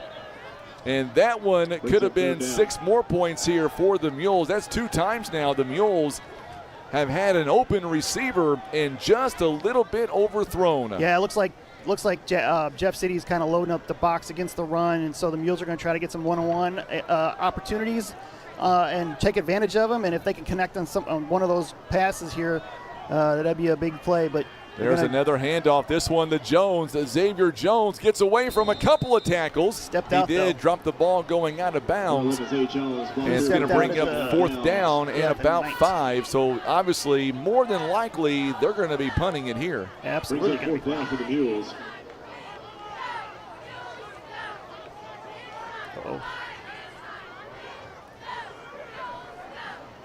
So it's going to bring up fourth down. So 2 consecutive drives on both sides where each have stalled out, and this one will give Jefferson City some good field position more than likely. This one is a high kick, not very deep, and it's going to take, it does take a Mules bounce though. At the very end, it'll be all the way back at the 50-yard line, and that's where the Mules defense will set up shop here. Let's bring back in Sean Mannon. Sean, the way the game began, we were going back and forth, and now each defense kind of settling in, and now Jefferson City down by a touchdown. They've got 50 yards to go in just 5 minutes. Yeah, both defenses have really settled in. That's exactly the perfect way to describe it. And I've noticed one thing the Mules need to work on is they've had a lot of high snaps. Some of them have been okay that they've recovered from, but it has blown up a couple plays for them as well. So that's definitely something the coaches are going to want to talk about. You better believe that. Very good. There we go. So here is the play. This one is going to be not much on the play there, Brian. And the Mules defense doing a great job stepping up, only allowing 1 yard to the 49-yard line. It'll bring up second down and 9. But Jeff City's already in the Mules territory, so yes, they are. They're knocking on the door already. That's a good defensive stop for them. So here is another run play. Again, Finney this time. Look who made the stop there, Mason McCraig.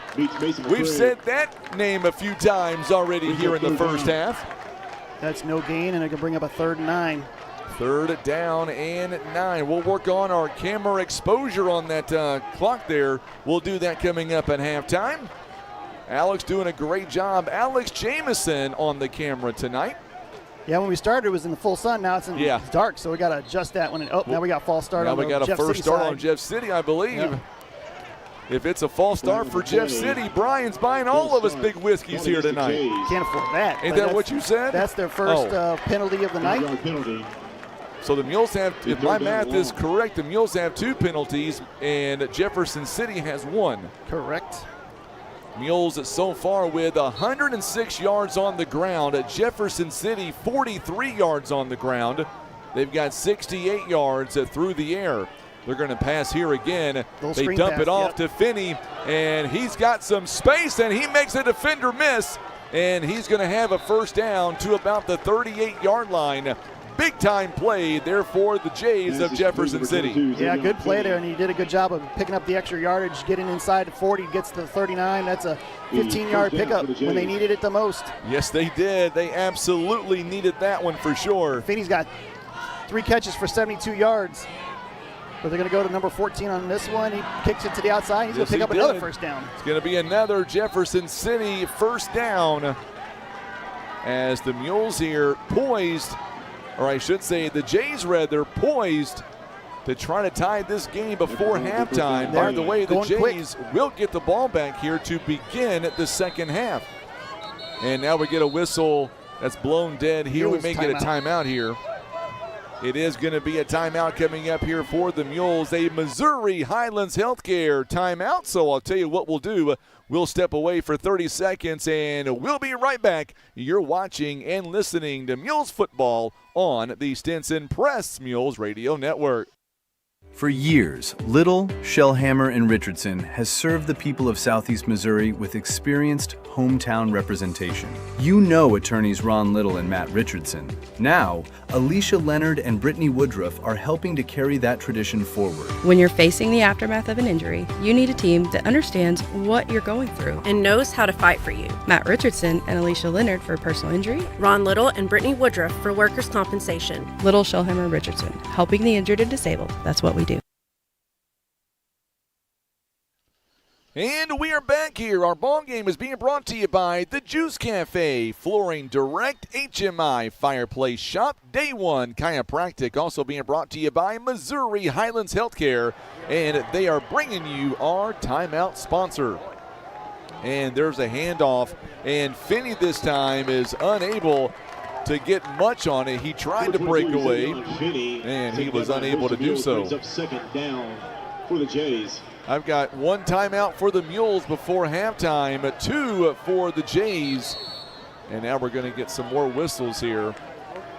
I go back to, technically, this game could have been tied. If you go back, we got a Mule player down. That's what it is. I believe that's Hughes. Yep, so we've got another Mules player down. Second one here of the first half. The first one was Cleveland. And this time around, Sean, it is number 47, Lee Hughes. What do you see down there?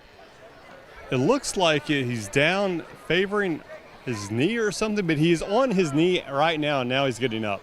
I believe he's got the cramp issue. I'm hoping that's all it is. Got to get that pickle juice out on the sideline, and got to do something. Got to hydrate this time of year. Hopefully that's all we got. Yeah, it looks like he's coming off on his own power. I think he's going to be okay. Maybe get some fluids here on the sideline. Yep, he's getting up on his own power. That's some really good news. Thank you so much, Sean. So glad to have Sean back with us again this season. Brian, and down there on the sidelines, letting us know in real time what's going on with our Mules. So Hughes is really not putting a lot of pressure. He's being helped off by his dad, that's for sure. Looks like me getting out of bed at 3 in the morning with a Charlie horse. You just you can't do anything to stretch those out. But yeah, we're going to see that in week 1. It is warm outside. It's not October yet. Like I said early on, this has been a track meet. You know, the guys and Jefferson City's keeping the pace moving and keep going and trying to get a score here with 3.5 minutes left before half. It's going to bring up second down and very short here. I bet they can pass this one. They may try it. Nope, they're going to hand it off. And this time, boy, what a great job by Ferguson. But yep, got it wrapped up and back down.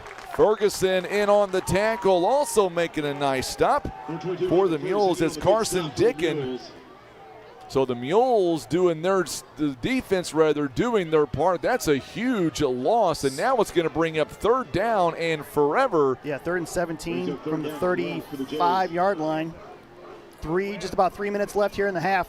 We'll see what the Mules do on 3rd down here tonight. I say they're going to try to, Jeff C's going to try to run a little clock just in case they don't pick this up, but. And now they're going to fake the pat. Now they're going to go downfield with it. They've got a man, and it's going to be overthrown. It was the intended target for the Jays. It was intended for Damani Miller, the 6'2 senior. It was overthrown by a mile. Now it brings up 4th down, and they may punt the football here and trying to pin the Mules back deep in their own territory. 2:53. The scoreboard here on the high school scoreboard says the Mules have 2 timeouts. I've got them for 1. Yeah, we got 1. Okay, I thought so. Ferguson now is going to run back here to kind of return this. We'll see. And they are going to kick it away. And this one is a very good kick, and it's going to go in the end zone. Mules will catch a break. Whew. 1st and 10 on the 20-yard line. All right, so our first half trivia is coming to an end here, so we'll put that question back on the screen for you. There it is. If you're watching on Facebook or YouTube, it is a $50 gift card.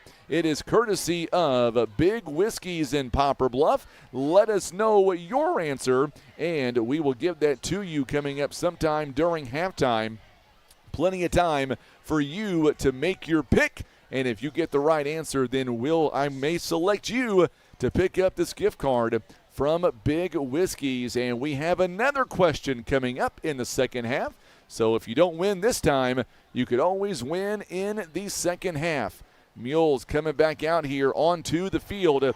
Let's see what the Mules do. 2:47. All right, Brian, do you think the Mules are going to be aggressive here or be conservative up by a touchdown deep in your own territory? Well, you know, you first or second down, you're going to give it a ride, but you definitely want to make sure you give yourself, with only 1 timeout, they're going empty backfield and throwing it right away. Oh, it's going to be a quick pass to Jones, and incomplete. I think Jones saw about 8 or 9 yards in front of him, and he puts his hands up like, my bad, coach, that's on me. He peeked a little to see what he had coming and took his eye off the ball, I guess, but now you got it second down with 2:44 left. Clayton Schock is going to come in the ball game now for the Mules. Where's number 5? 2:44 to go here in this first half. Mules, we're going to go to Sean Manning coming up after this play. We've got an injury update on Lee Hughes. We'll go to Sean here momentarily. So stand by for that. It's going to be a high snap, and boy, Earnhardt somehow come down with it. I don't know how in the world he came down with it. And now it's going to bring up third down and forever on the botch play there for the Mules. We've got an injury update, and for the update, let's go back to Sean Mannon. Yeah, they were looking at Lee Hughes' ankle, his left ankle there on the sideline. It looks like they're going to tape it up. He might have rolled it, might have got turned over a little bit. His dad didn't seem too concerned, so I think he'll probably be back in the game. If not here in the first half, then probably the second. You didn't go down there and tell his dad to rub dirt on it, did you, Sean? I did not say anything to him, but I've known Lee Hughes for quite a while, so I can tell kind of his body language. I was going to say, he may bend you over anyway. He's a pretty big boy. All right, so here we go now. It is a third down, and there's a pass play to Colt Clifford, and Clifford has a Larry Hillis dodge, first down, and gets out of bounds. Sean, the Mules, you can't dial that up any better. Well, I was talking to Sean, but now he's talking to the athletic director, so. And he got out of bounds. He did. So Mules get to their own 44-yard line with a 1:49 left. Sean, you all right down there, my friend? Yeah, everything's good. Just needed a break. Just needed a break. So, yeah, Mules at their own 44, 1:49 left here in the half. New set of downs. Big time first down here for the Mules, and now Ferguson, he'll carry it, and he breaks away from one tackle, gets away from another, and buries his way into Jefferson City territory. And now it is 1:36, tick, tick, tick, tick. Mules now. 6-yard gain to midfield. Now it's empty backfield, a quick snap. Here we go, right over the middle. It is, nearly caught, but dropped at the last second. Clifford drops it with 1:22 to play here before halftime. Bring up third down. They've got to get to the 46-yard line, it looks like. We've got 1:22 to go here in the first half. Mules would love to put more points on the board. They lead by a touchdown. Yeah, right now you just got to pick up that first down. You got a timeout to use so you can still run the ball and give yourself a shot to make a couple shots downfield if you can. But picking up the first down is key. Don't want to give the ball back to Jeff City because they've shown that they can explode for a big play. Now Clayton Shock. No, it's going to be a reversal. Yes, it is. And, Jefferson City, they read it beautifully. And that's going to bring up fourth down. So with 1:11 to go here before halftime, decision for the Mules. And I'm looking to see, I don't see Xavier Jones is coming off the football field. I don't know if he's hobbling, or I think he's hobbling a little bit.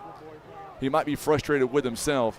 Cramps. I saw in the pregame the Jeff City scout team ran that play, and they picked it up, so they were ready for that. Mules going to go for it here on fourth down with 44 seconds left. Maybe to try and draw off sides. And we're going to get a timeout here by Jefferson City. It is a Missouri Highlands Healthcare timeout, so let's stay here for this timeout. 41 seconds is all that remains here in the first half. Mules currently, they lead by a score of 14-7. It's amazing how this game first began. It was a track meet, and now everything has really slowed down. Nobody has scored in this second half so far. I'd say that's the issues with you come into week one. You don't have a lot of tape on the other team, so they come out and they set the tone, and you're able to, after a couple of series, the defense is able to adjust and figure out what they're kind of doing. And so now it's a chess match, and which you're going to have to figure out which offense plays checkers and the other team playing chess. So we're going to have to see what adjustments are made at halftime, because it's definitely going to be a whole new ball game, because, like I said, both teams' defenses have stepped up and limited the opportunities. We've had only those first three drives that went 11 plays, 6 plays, 8 plays, and then ever since then we've had some shorter possessions. So holding on to the football. Who's going to make that first turnover in the second half might be the difference in this ball game, because it's even with the Mules up 14-7, it's pretty wide open right now. It really is. Jeff City gets the ball to start the second half. They do indeed. So Mules lining up to go for it, or they're going to punt. Nope, they're going for a direct snap. Go for it. And they're going to be short by, oh my goodness, about a yard is going to be where they are short from. And it'll be 34 seconds left. So, looks like, yeah, Jeff City's going to take over at their own 47. So he needed 3 and he only got 2. And that's our first 4th down attempt of the season for the Mules. And of course, let's see if Jeff City has anything, or they're just going to take a knee and call it a half. Well, we've only got 34 seconds left. They're down by a touchdown. It wouldn't surprise me if they ended up and they tried to go for it here, but we'll see. They do get the ball back to begin the second half. They're going to go over the top and nearly picked off. Good job by the Mules. Good play by the safety. That's number by 6. Spain. Yeah, he was reading that one pretty good. Was sneaking up and almost got away with it. But now we got 31 seconds. It's second down. So. Yeah, that was nearly. If not picked off, he would have got a pretty big hit there. Might have knocked the ball free. It nearly did. Yeah, they're going to run the ball here and try to. I mean, give it. Why not? No, they're going to try to go. Finney has about a man to beat. Oh, my goodness. Are you kidding me? Jefferson City is going to tie the football game right before halftime. It is 14-13. Oh, my goodness. See him bounce off that tackle and then spin away, and he was gone. Oh. Great run. Was he ever. And now we could have ourselves a tie football game here at the half.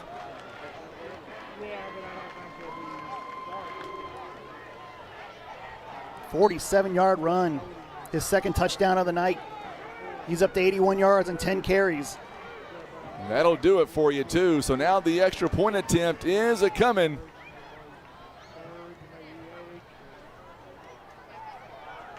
Here it is. It is up, and it is good. And just like that now, Jefferson City here, Brian, right before halftime, they have come back, and they have tied this football game. I showed the explosiveness there, and he's an amazing athlete. He was 1,100-yard rusher last year.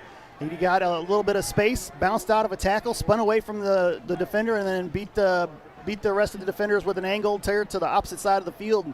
Just a great job, great run, and that was the longest play of the half so far for Jeff City, a 47-yard touchdown. His second of the night, like I said, in his tie game with 19 seconds left before the half. And they get the football back to begin the second half.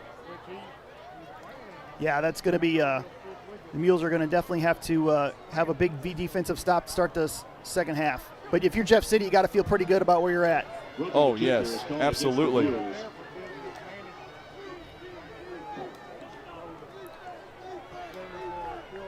So we have to re-kick, I guess. So, yeah, they're going to make him line back up and re-kick. Yeah.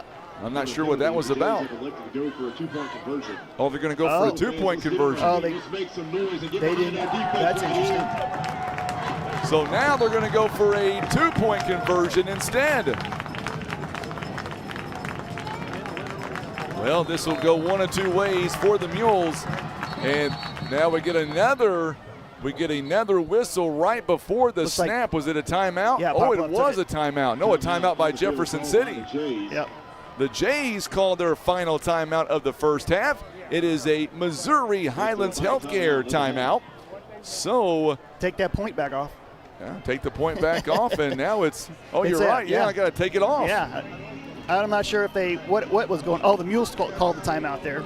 No, the Jays called the timeout. Yeah, they pointed toward the Jays. Yeah, and then they just redid it. Did they redo it? Yep, okay. Yep. I just saw our official point the other way. So when he put it in his book. All right. Which makes more sense because the Mules probably not ready for what was going on there. I wasn't ready for it. That's for sure. Well, it's either going to be a 15-14 game or a 14-13 game. It's one of the three. Halftime is coming up. We'll be interviewing our athletic director. I believe Jake Nicholson will be coming up at halftime. I'll try to find out at half what happened there. you may have a lot to talk about coming up in the second half. Well, we definitely will. It's been a fun game. It's been a fun first half. Yep, great first game for both teams. Let's make some noise again. So now the Mules trying to keep them out of the end zone. They're going to line up and they're going to go for the 2. 19 seconds is all that remains. They're in their jumbo. Direct snap to Finney, and he's pushing his way forward, but it's they haven't blown it dead, and I don't think he got in. Nope. He did not get in. Mules stop him on the line. It is a 14-13 game. Wow.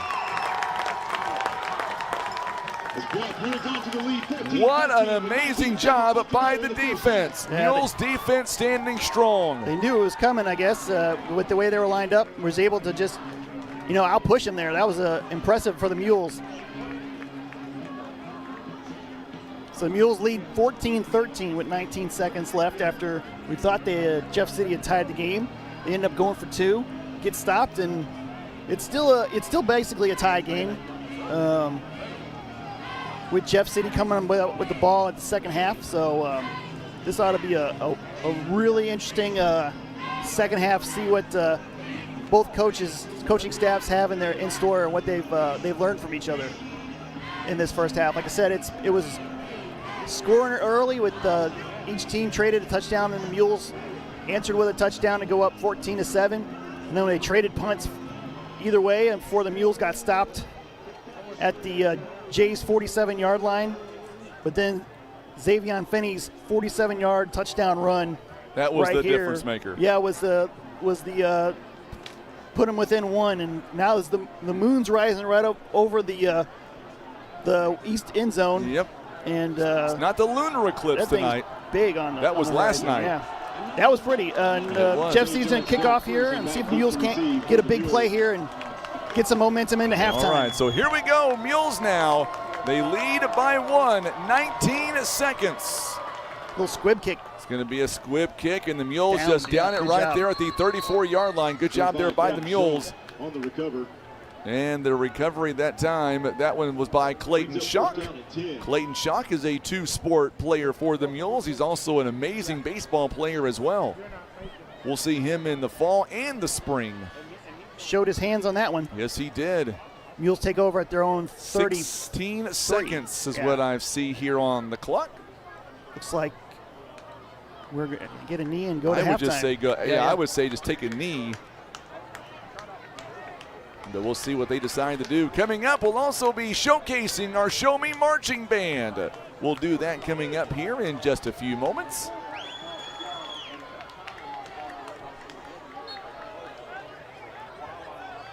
Mules now lining up here. Ferguson lining up right beside Earnhardt. They're going to take a shot here. It looks like they're going to take a shot. I can't say I blame them. Fake the handoff. Fake the handoff. Earnhardt now going to get outside, try to get to the sideline. Well, he was tried. He gets to the 50-yard line. That's going to run That's going to run. Yeah, I don't have a timeout for them to give. The Mules trying to line up here. They've got 7 seconds. They can get one play off. They're holding the clock until they move the sticks. Yep, they're going to go ahead and now they'll run it. Now they'll start the clock. Here it goes. Mules final play, barring a penalty. Mules going toward the end zone. Coach Clifford, and it's going to be caught by Clifford. There's no timeouts. Jump ball and caught it. Clifford, he caught it, tried to call timeout. Mules don't have any timeouts, and that is how the half will come to a close. Boy, the Mules moving the ball down on 2 plays right at the break. So we'll be right back. Your score is a 14-13 game. Mules lead by 1. We'll be back. Let's take a 4-minute break, and we'll be right back here as the Mules lead by 1 point. It is a 14-13 game. We're back in 4 minutes on the Stinson Press Mules Radio Network. Farm Credit isn't just about financing, it's a true partnership. We stand beside our farmers. Rooted in sustainability, family values, and care, we're proud to support the next generation of agriculture. From the biggest equipment to the smallest boots in the field, farming is about passing down knowledge, values, and love for the land. And at Farm Credit, we're here to help that legacy grow. One field, one family, one future at a time. Your ag lender will always be there. A friend is someone who knows where you came from. Someone who always shows up when you need them. Hey, Ben. Someone who's there for the good times and the challenging ones. With comprehensive insurance policies backed by award-winning customer service, Shelter Insurance is committed to being there when you need us most. See Shelter Agent Kent Cawthon in Poplar Bluff for a free insurance review. Stylish, efficient, and durable. That's Heat and Glow. At HMI, our gas fireplaces are designed to complement your home decor. Choose from unique interiors, fans, electronic ignition, and remote controls from Heat and Glow. HMI gas fireplaces maximize the heating of your home. Heat and Glow offers small to large inserts that'll fit your fireplace for the perfect view of a beautiful fire. No one warms you like HMI. Out here, the trail doesn't wait. That's why Wolf Creek Power Sports carries K&M side-by-sides built for real terrain. Mud, rocks, back roads, all of it. Whether you're working the land or just chasing the daylight on the weekend, we've got the machine, the gear, and the know-how to get you out there. Wolf Creek Power Sports. We make it happen.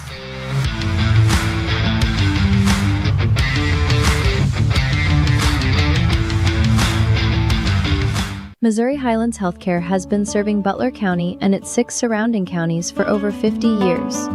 The Poplar Bluff campus, also known as Coppertop, conveniently offers pediatrics, primary, behavioral health, and urgent care, which is also open on Saturdays. They've also added the mobile clinic this year to better serve their patients. For more information on their locations, medical, dental, and mobile services, and cost-effective care, visit mohigh.org. We know the back roads. We know fixer-uppers and the forever home. We know real estate. We know hard work. And we know how to bring families home. PB Realty, a premier brokerage.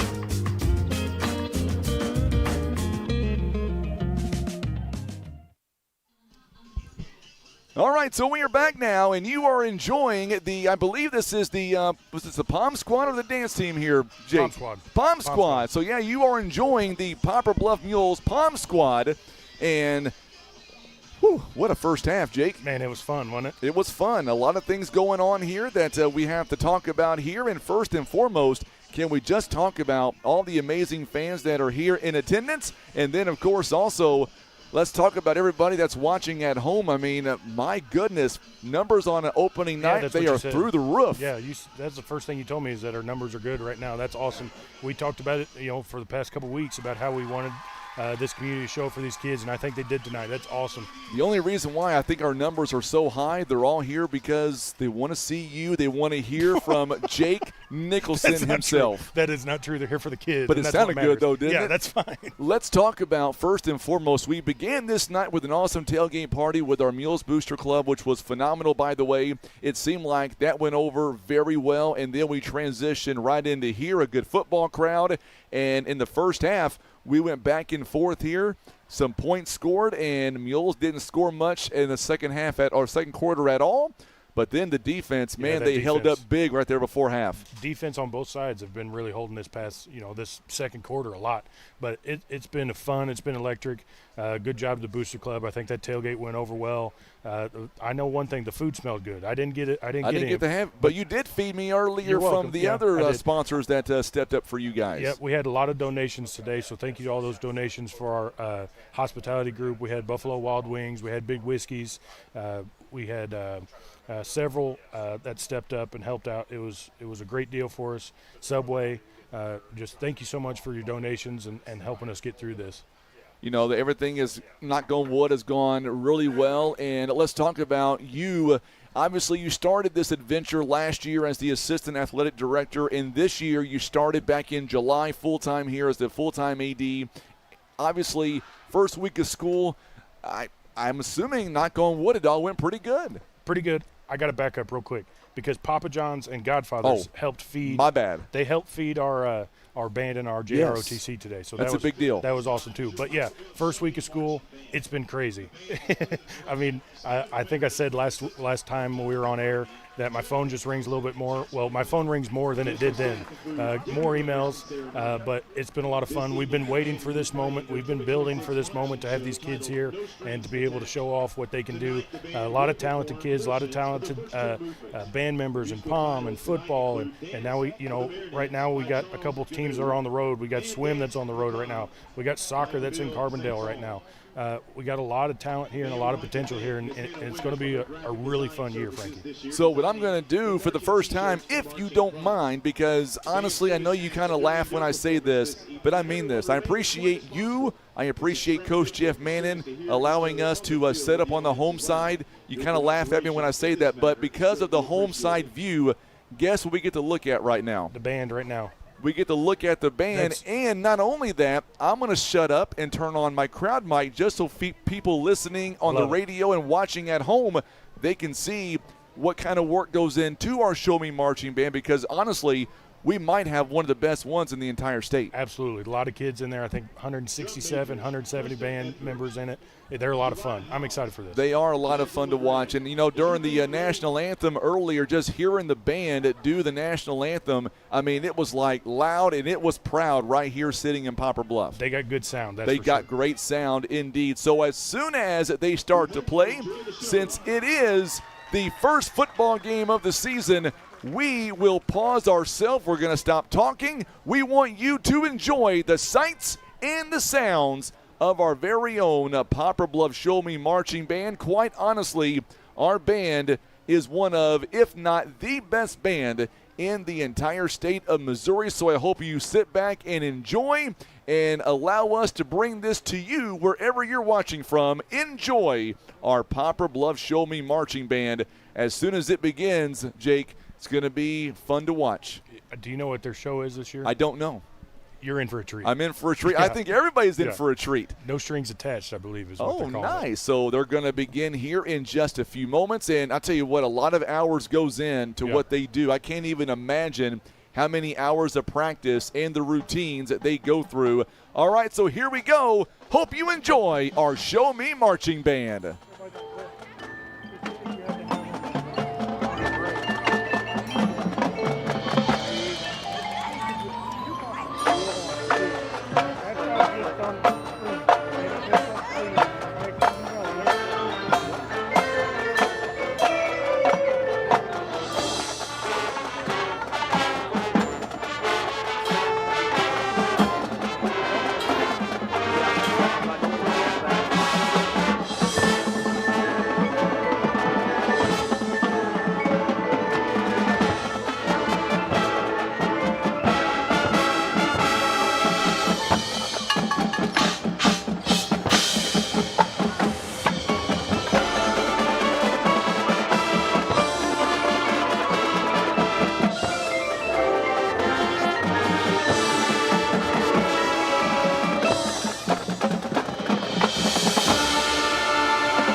outstanding job with our Show Me Marching Band. And now we're going to bring back in our athletic director, Jayton Nicholson. And I tell you what, watching them, it is awesome what they do, and they really did do an amazing performance here at halftime. Yeah, absolutely. I was talking to Mr. Winters kind of about their show.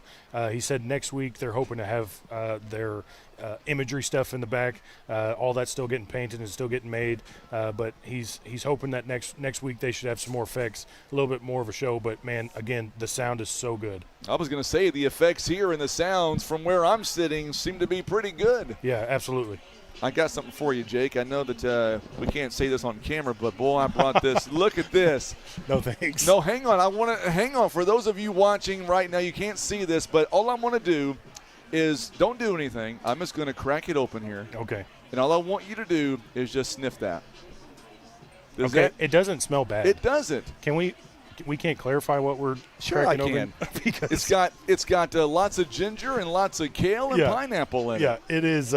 It smells good, I will say, but it also kind of smells like the stuff that my wife sprays around the house. I knew that was coming out of your mouth next. I knew something was going to.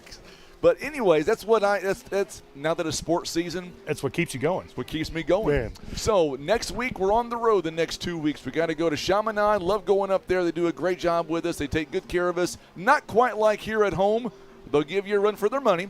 But then we go on the road to North Point coming up in 2 weeks. And don't know much about them just yet. But honestly, the Mules, the way our offense is playing, our defense isn't too bad right now. They start putting it together, and the Mules could get off to a good start this season. We'll see. Yeah, you hope that you can start getting on a roll. Keep the momentum going, what we have right now, get into the second half, and then take it up to Chaminade. Because it's go time now. We're rolling. We want to try to keep as much momentum as we can going into these next couple games, but we got to get through this third quarter first, Frankie. So I've got halftime trivia coming up in just a few moments. We're going to select our trivia winner. Somebody told me that if the Mules get a win at the end of the game, everybody watching, everybody here in attendance, you're buying us all big whiskeys after the game. That's what I was told. Is that a true statement? Who told you that? It doesn't matter. I may have made it up on the fly. You never know. It could have been just yourself. It could have been. It sounded good, though. Mules went up by 1. How critical will it be for the Mules to get off to a good start defensively coming up? First set of plays, third quarter. What are your thoughts? Yeah, you got to find a way to get a stop. You got to find a way to go 3 and out, get them to go 3 and out, or just find a way to get a stop. Points right here it's not the end of the world, but it'd be a lot better if they'd stay without them. Real quickly, I just saw the new head baseball coach in attendance, Tyler Mathis. You want to give a comment on the hiring of Tyler Mathis, promoting him from the assistant coach to the head coach? Yeah, a lot of excitement for Tyler. I'm a big Tyler Mathis fan. He does a great job with our assistant with softball. Really good with our kids. And I think he did a great job last year being the assistant coach for baseball. I think he's going to do really fun things. He's a great guy, great human being, and a really good coach. Absolutely. I'm going to bring Sean back in here real quickly. No, you're fine. Yeah, no. Sean, you have some news you want to pass on. So, yeah, I was talking with some of the band members before the game. They wanted to give a big happy birthday to the assistant band director, Joel Hettenhausen, whose birthday is today. So I wanted to give him a big happy birthday. They were wanting to do something a little special on the field, but I think they were told pretty bluntly, no, we're not doing that. And I would have got it live on camera, Jake, if they would have. It would have been phenomenal. It wasn't me that told him no. Okay, I was going to say, I would get it on there. Don't start pointing the finger now. All right, so what do you want our fans to know watching right now? Obviously, week 1 is in the books here for the high school. Sports are in full swing. I'm going to throw something out there to you, and I don't know how you feel about this and how we make this happen. I think starting next week, maybe we should do team up with us at KWOC, and maybe we do like an athlete of the week or something for Poplar Bluff. What do you think? I'm just spitballing. Yeah, I like that idea. And maybe we talk about all of our sports, and we not, you guys tell me who you want to nominate, and we do something on Facebook about them. I think that sounds like a great idea. Yeah, that sounds like a fun idea. We could talk about that. I think that'd be a lot of fun. Yeah, that would give us a chance to give more to other programs other than just football. Well, but any chance you get to put good encouragement in kids and to make sure that kids are known and put them out there, that's what matters. Because some of these kids will only get 4 to maybe 6 years of playing at a quality level, at a high level of stuff. So let's make the most of it. Let's do it. Let's make that happen. Let's do it. My friend, thank you so much for coming on. Final score, what's it going to be tonight?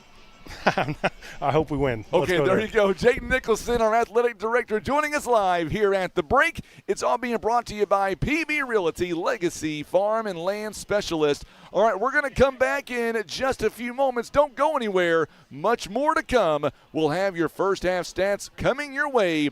Let's take a 2-minute break in our trivia winner. It is coming up as well. 2 minutes, and we'll be back. You're watching and listening to Mules Baseball. Mules Baseball, my goodness. Mules Football. I'll get it right sometime. I was talking to Coach Tyler Mathis a moment ago. You're watching and listening to Mules Football on the Stinson Press Mules Radio Network. We know what drives a champion. It's not just strength. It's heart, grit, and teamwork. Every play, every sprint, you're building more than a score. You're forging character. Push past doubt, lift your teammates, and show the world what you're made of. And now, go win that game. Imagine playing sports, reading, or driving without needing contact lenses or glasses. The eye LASIK procedure at Eye Care Specialists could be the answer to help you improve your vision. Call Eye Care Specialists to schedule a free screening. Maverick Glass offers repair of automotive, commercial, and residential glass, including mobile repair services. From a chipped windshield to a custom glass shower, remember Maverick Glass. Thank you for making Maverick Glass the area's leading glass company for more than 30 years. Your car doesn't care about your schedule. It breaks down when it wants to. That's why Poplar Bluff trusts Christian Automotive and Tire. Tires, wheels, auto repair, field services, and a free rotation no matter where you buy your tires. Because no matter the weather, Christian Automotive's got you covered. Call 573-785-0208 or stop by 2235 South Westwood Boulevard in Poplar Bluff. Shop online at christianautomotive.com. Christian Automotive and Tire, your hometown tire and auto experts.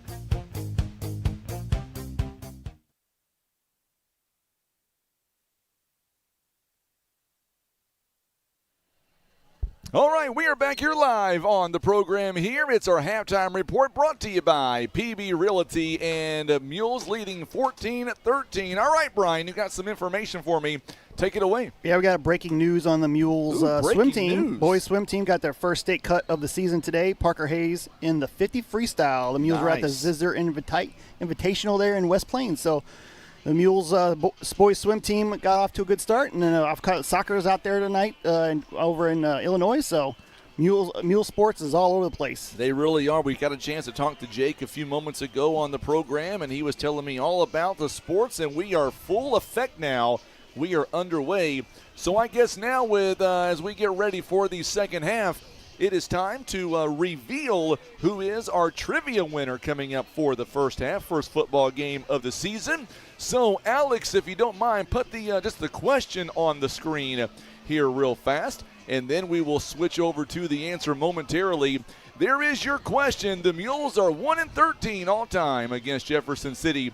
Their lone win came during Poplar Bluff's undefeated 1966 season, a 13-0 win.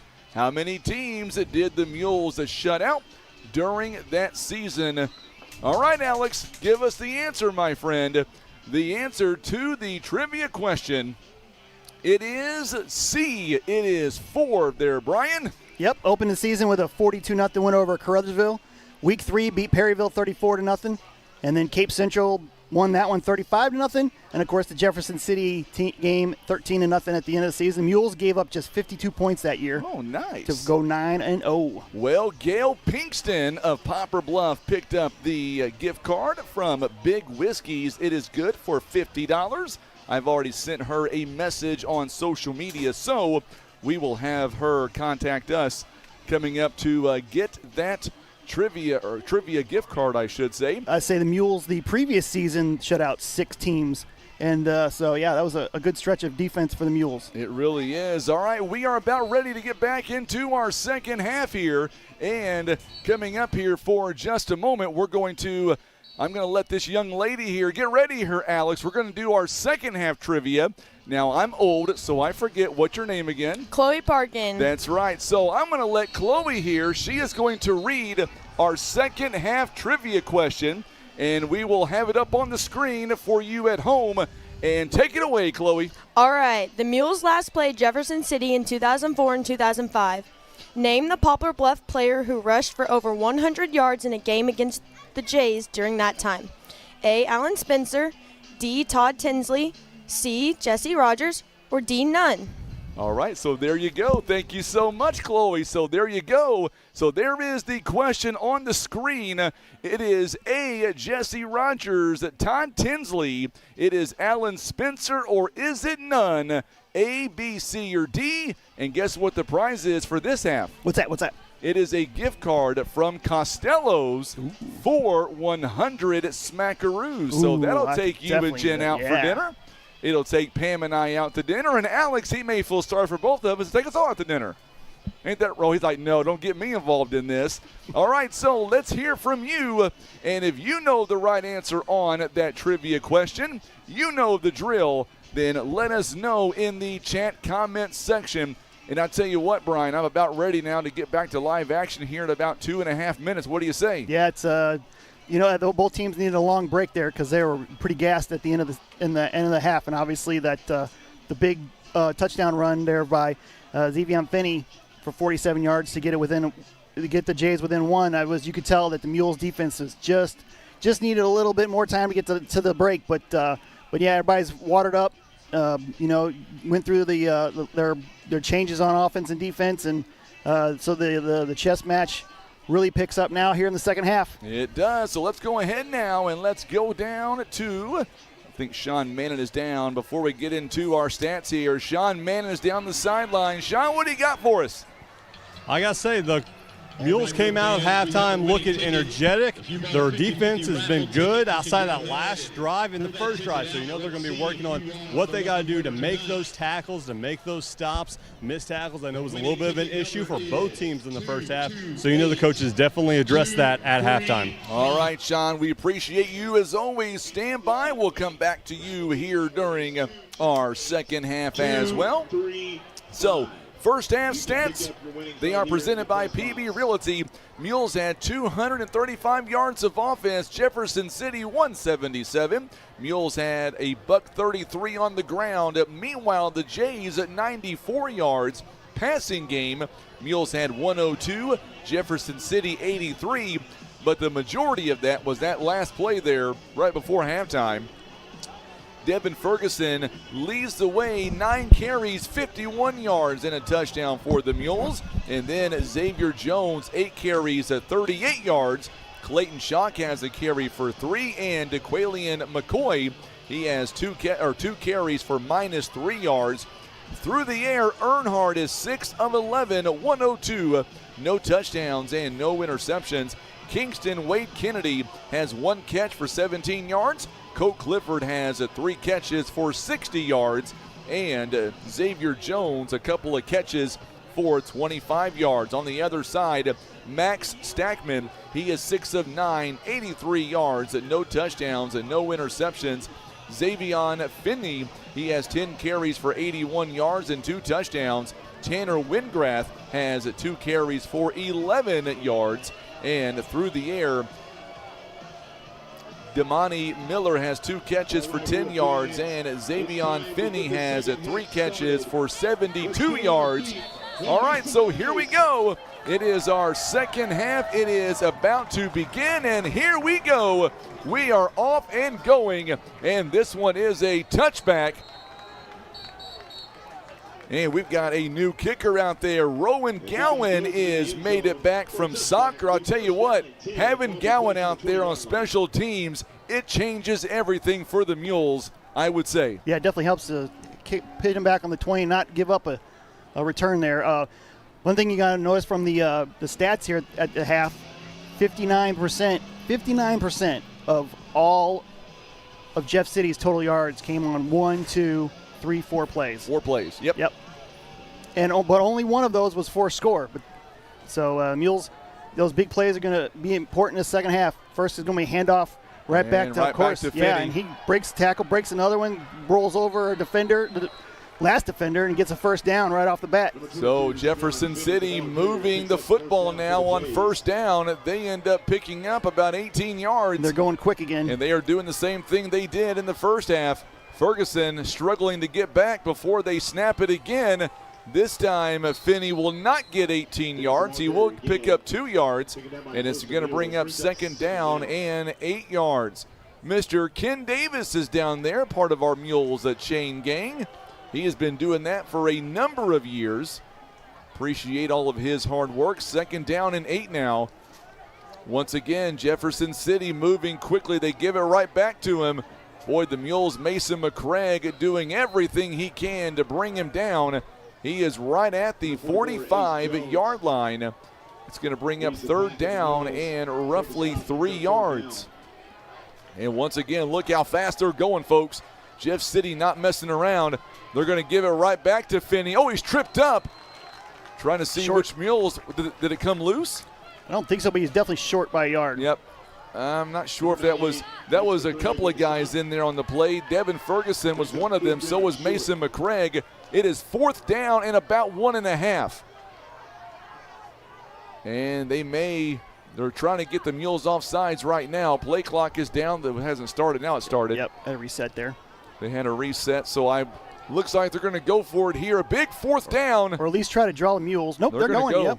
Why not? He's running. And he's going to have a first down. He gets right into the 50-yard line to the 49 of the Mules. It is a first and 10 for the Jays. Boy, that was a gutsy play there on fourth down. Right off the bat, Jefferson City. In Mules territory already. They are in Mules territory. Mules here looking for a big stop defensively. They give it back to Finney. He stumbles his way, still going. And Clayton Shock this time brings them down. That wasn't Finney that time. That was actually 23. Haley. Yep. It's the hard. 5'11 junior. Yeah, it's hard the difference there. One little digit. Let's see, they got to the 30-yard line, so that's a 19-yard pickup. His longest run of the night. Now the ground game is really picking up. Look at Mason McCraig on the outside tackle. Bada boom. Devin Ferguson also in on the play. Ferguson, actually that tackle was by Ferguson. Him and McCraig in on the stop. Ferguson. It's a loss of 2 yards. Low snap, and McCraig went for the tackle instead. It's going to end up being a quarterback keeper. Yeah, it looks like he got the first down. Maybe just shy. Nope, just shy. Yep. Going to be about to the 20, right outside 21. 6 inches shy of the first down. Yeah, he got 11, needed 12. So bring up 3rd and 1. Oh, I'm sorry, Miss Cleveland, to hear that. We'll be praying for Drew. This one goes inside the 20-yard line. Drew is watching us right now. He says, go Mules for the win. 14-13 is the score. We are in the third quarter. 9-10 to play here in the third. It is a 1st and 10. Mules defense here. This is starting out the way the first quarter started here, Brian. They're just running them right down at the Mules. And Finney again. The play pulled the handoff. Quarterback, he's got some space, and he reaches over. It's going to be just short. It'll be on the 1-yard line, though. Great job, but on the quarterback, pull that handoff and get in there. Was Max Stackman, big-time run for him. Once again, Jefferson City not wasting any time. This one for the lead. They give it to Finney, and he will score. It is a touchdown at Jefferson City, and now they are on the board, 19-14. I bet a 2-point conversion's coming up. Yeah, and I found out what happened in that last conversion. It was a flag in the play, obviously. It was and a flag. They went over the center, and so they went for 2 there. Obviously, the smart play, and whatever's the easiest or the simple solution or answer is always the one that's. We were overthinking that one there, weren't we? So a touchdown for the Jays, and now it's a bad snap, and now Finney picks it up, and he will be stopped So it's now a 19-14 game. Let's step away for 30 seconds, and we'll be right back. The Jays are on the board, and they have regained the lead. You're watching and listening to Mules football on the Stinson Press Mules Radio Network. From little bites to big appetites, there's something for everyone. At Costello's Restaurant in Poplar Bluff, we serve fresh, made-to-order meals that satisfy every craving. From St. Louis-style pizzas to hand-cut certified Angus beef steaks, fresh seafood, and home-style pastas, every bite is packed with flavor. Costello's makes the perfect date night or a meal out with friends and family. Start your morning with our full breakfast menu, available every day. Costello's, where every meal is a masterpiece.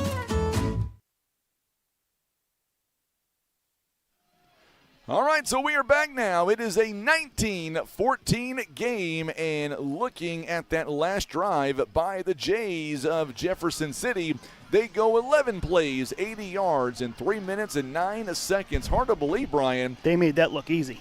Well, I was going to say 11 plays in just 3 minutes. They did not stop. That tells you all that you need to know. Now the Mules will get it right back, so let's see what the Mules are going to be able to do with it now. Can the Mules come back, and can they score on their opening drive? Here it is, a very short kickoff. It'll be taken by Shuck, I believe, at 30-yard line, and he is going to power his way to near midfield, and that is where the Mules will take over. The Mules are going to have a great field position to begin this drive. Sean, I'll tell you what, Mules have a golden opportunity, 1st and 10 on their own 47-yard line. Yeah, even though they gave up that touchdown, a stop on the two-point conversion helps build some of that momentum back. Now this great field position, you know the Mules are going to hit early. Even if it's through the ground or through the air, they're going to hit quick here. You think the Mules are going to try to have the ground attack here or go through the air to begin the drive? I think they're going to stay on the ground. It worked so well for them in the first half, they're not going to deviate too much from that. All right, we'll see what happens. That is Sean Manning downstairs, our sideline reporter. And the first play is going to be a pass play to Xavier Jones. Jones now will get inside at Jefferson City territory, and he is down to about the 44-yard line, or make that 46-yard line. It'll be 2nd down and about 3. Good 7-yard pickup there on 1st down. So Mules now, Xavier Jones going to come out for a play. Mules here. I would say this would, I think, work wonders for the Mules, Brian, if the Mules can get some yards on this one. Obviously score points, but take time off the clock and maybe try to stall this drive a little bit. Yeah, they definitely want to. They were winning the time of possession. They got about 14 minutes to almost 15 minutes to Jeff City's 12 and a half. So if they can keep the defense on the sideline and resting, that would definitely help. But, of course, Ferguson's going to break one tackle. He breaks another. The 40, 35, 30, 25, 20, down the sideline. Still going. He is inside the Costello's red zone. That is a Larry Hillis Dodge. 1st down. What a run by Devin Ferguson. I would say he was on defense. He has to be gassed, but there he goes. Breaks a big one there and gets it all the way down inside to the 3-yard line. 3-yard line, indeed. 43-yard run, his longest of the season so far. That was longer, almost as long as last season. He had a 48-yard run last season. Mules are 3 yards away from regaining the lead. 10 carries, 94 yards already for Ferguson. He's averaging 9.4 a carry, obviously, because you can do math, right? Here it is. McCoy is going to go up the middle, and he is going to be stopped, and he'll lose some yards. He is back to the 6-yard line, so a loss of 3 on the play. At the line of scrimmage brings up 2nd and goal for the Mules. It is 2nd and goal. Let us hear you, Mules fans. Your Mules are inside the Costello's red zone.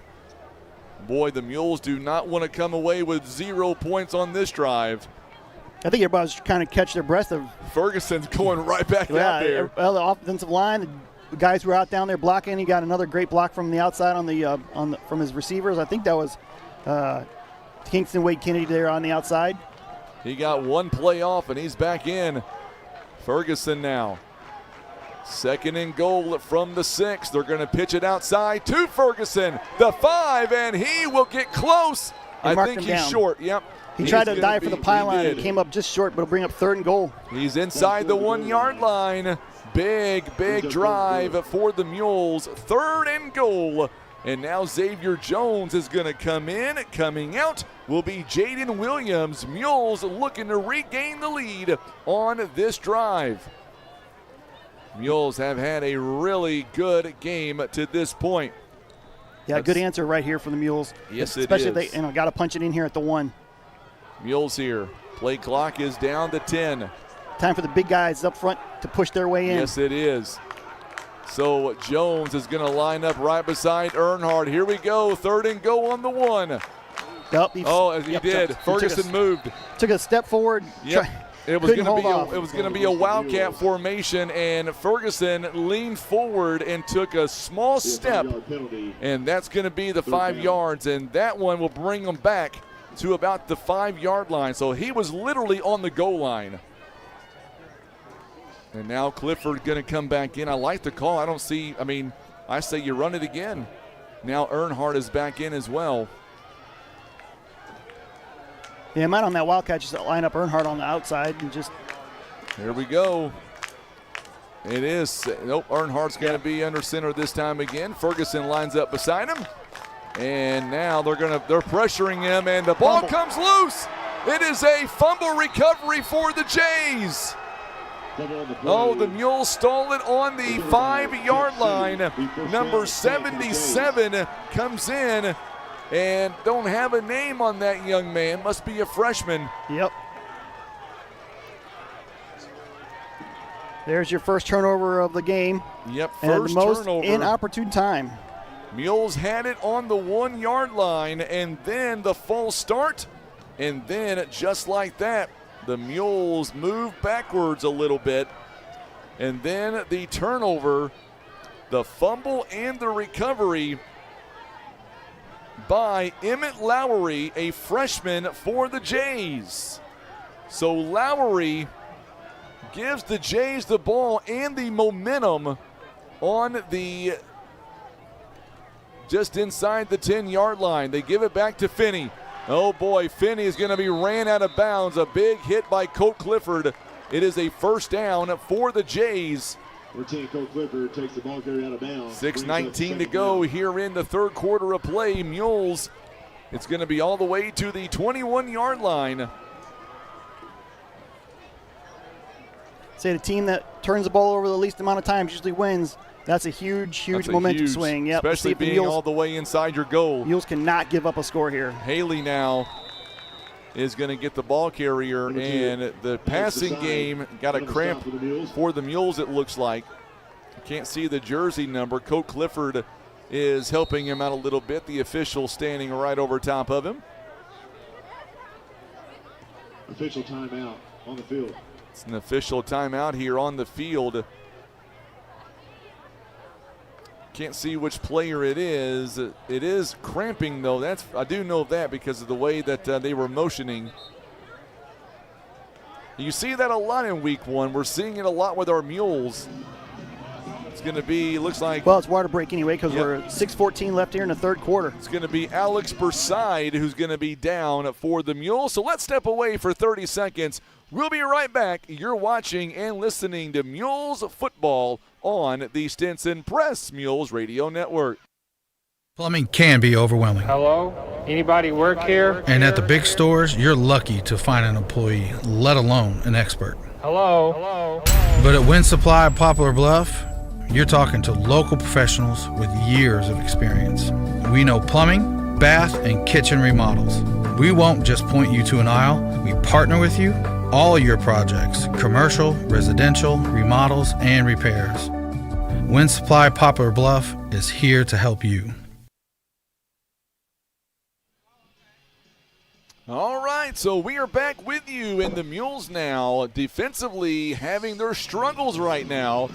It is 1st and 10 for the Jays on the 31-yard line. Another run play, this one going to Haley, and he is going to get out in traffic, and he is brought down by McCoy. Won't be a first down. Another Mules player is down. It looks like they're marking him just a little shy. Yep. So second down at the 37. And I believe this one is Spain that is down right now on the turf. The Jefferson City coach is not happy. Yeah, they want to keep that ball moving.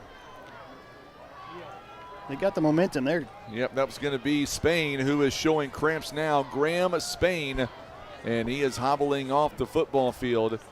You know, we're seeing cramping an issue here early tonight.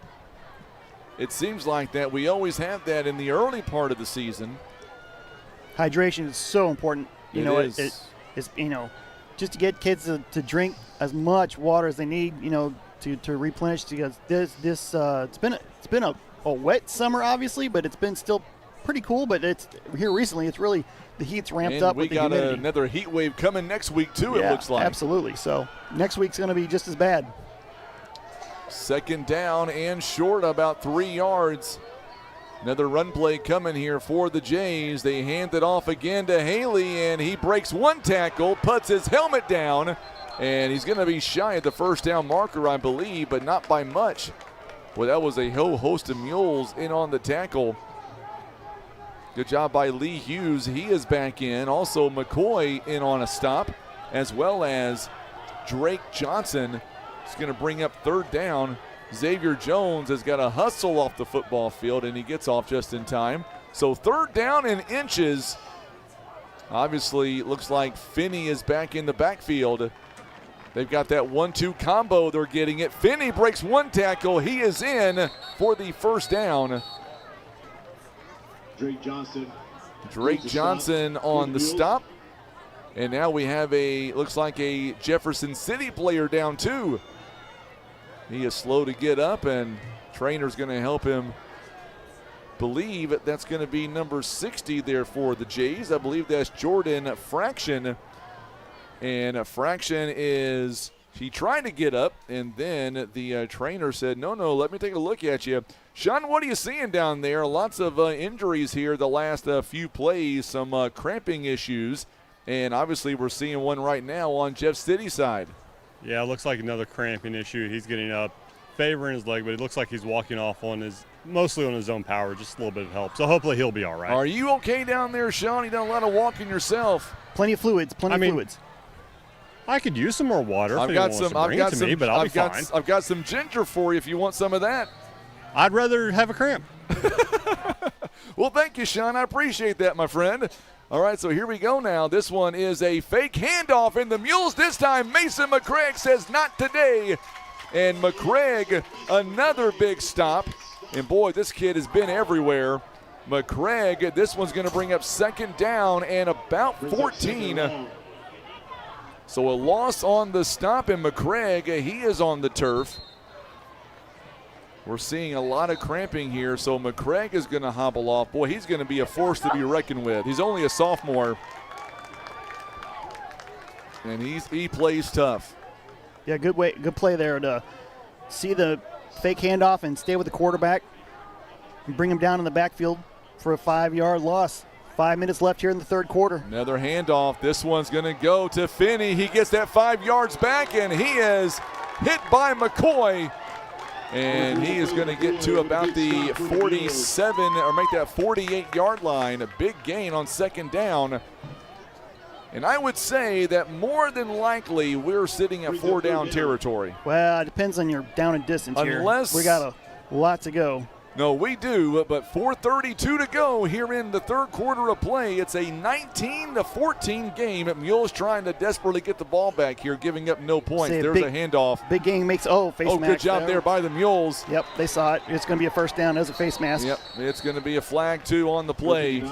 Carson Dickin in on the stop. Carson Dickin in on the stop, and we're going to get a penalty coming up. So. Face mask called against the Mules. It's going to be on the Mules, so they're going to tack on some yardage here. Was it a 15-yarder or just an inadvertent face mask? That was a pretty good one. Got to the 47. I was hoping it was going to be inadvertent, but nope, it's going to be the 15-yard variety. These are always fun. That's the second time this game the Mules have given up some big yardage on a personal foul. After the 15-yard penalty, it'd be first down and 10. Mules do not want to go down by double digits here. Puts it all the way to the 32. 1st and 10. And now here is another one to Haley. He bounces outside. Good job there by the Mules on the tackle. He was stopped by number 44, Ace Jones, the senior, on the ankle tackle. 4 minutes to go here in the third. Mules started their drive and stalled all the way inside the 5-yard line, fumbled it, and Jefferson City has held it ever since. Another handoff, this one going back to Haley, and Mules trying to wrap him up. He's not going to get a whole lot of yardage, down to the 28-yard line. Brings up 3rd down. It's going to bring up 3rd down. 3rd and about, what is that, 3rd and 6? Yeah, picked up, not go 4. No, maybe 5. Yep, about 5 yards. 3rd down coming. Obviously, I would say in this spot, you're 4-down territory.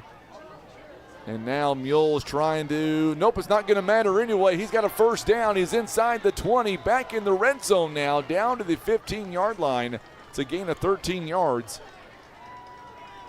Mules defense struggling, obviously, in this situation, Brian.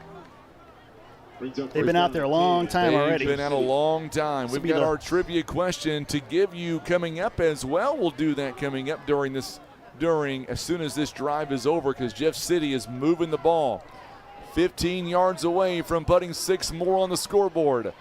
And good stop there. This one by Johnson. Johnston with a big stop. See where they mark him down, maybe 2 yards down to the 13. Yep. So a 2-yard gain on that play. Jeff City, Finney now is not wasting any time. He's in the backfield, and he is going to go, and still on his feet. He'll be wrapped up this time inside the 10, down to the 8-yard line. 2:26 to go here in the third. It's a 19-14 score. Mules short, or I should say trailing by 5. Oh, this time Mules right there, not going to gain anything. He maybe lost a half a yard. So that's a big stop for 3rd down and bring up 4th and 3. 4th down and 3. And now we're going to get a whistle here, maybe a timeout called. It's going to be an official timeout. That was Finney's 25th carry. He's got 163 yards. Wow. 19-14 rushing yards at Jefferson City right now with 240 yards on the ground here in this football game.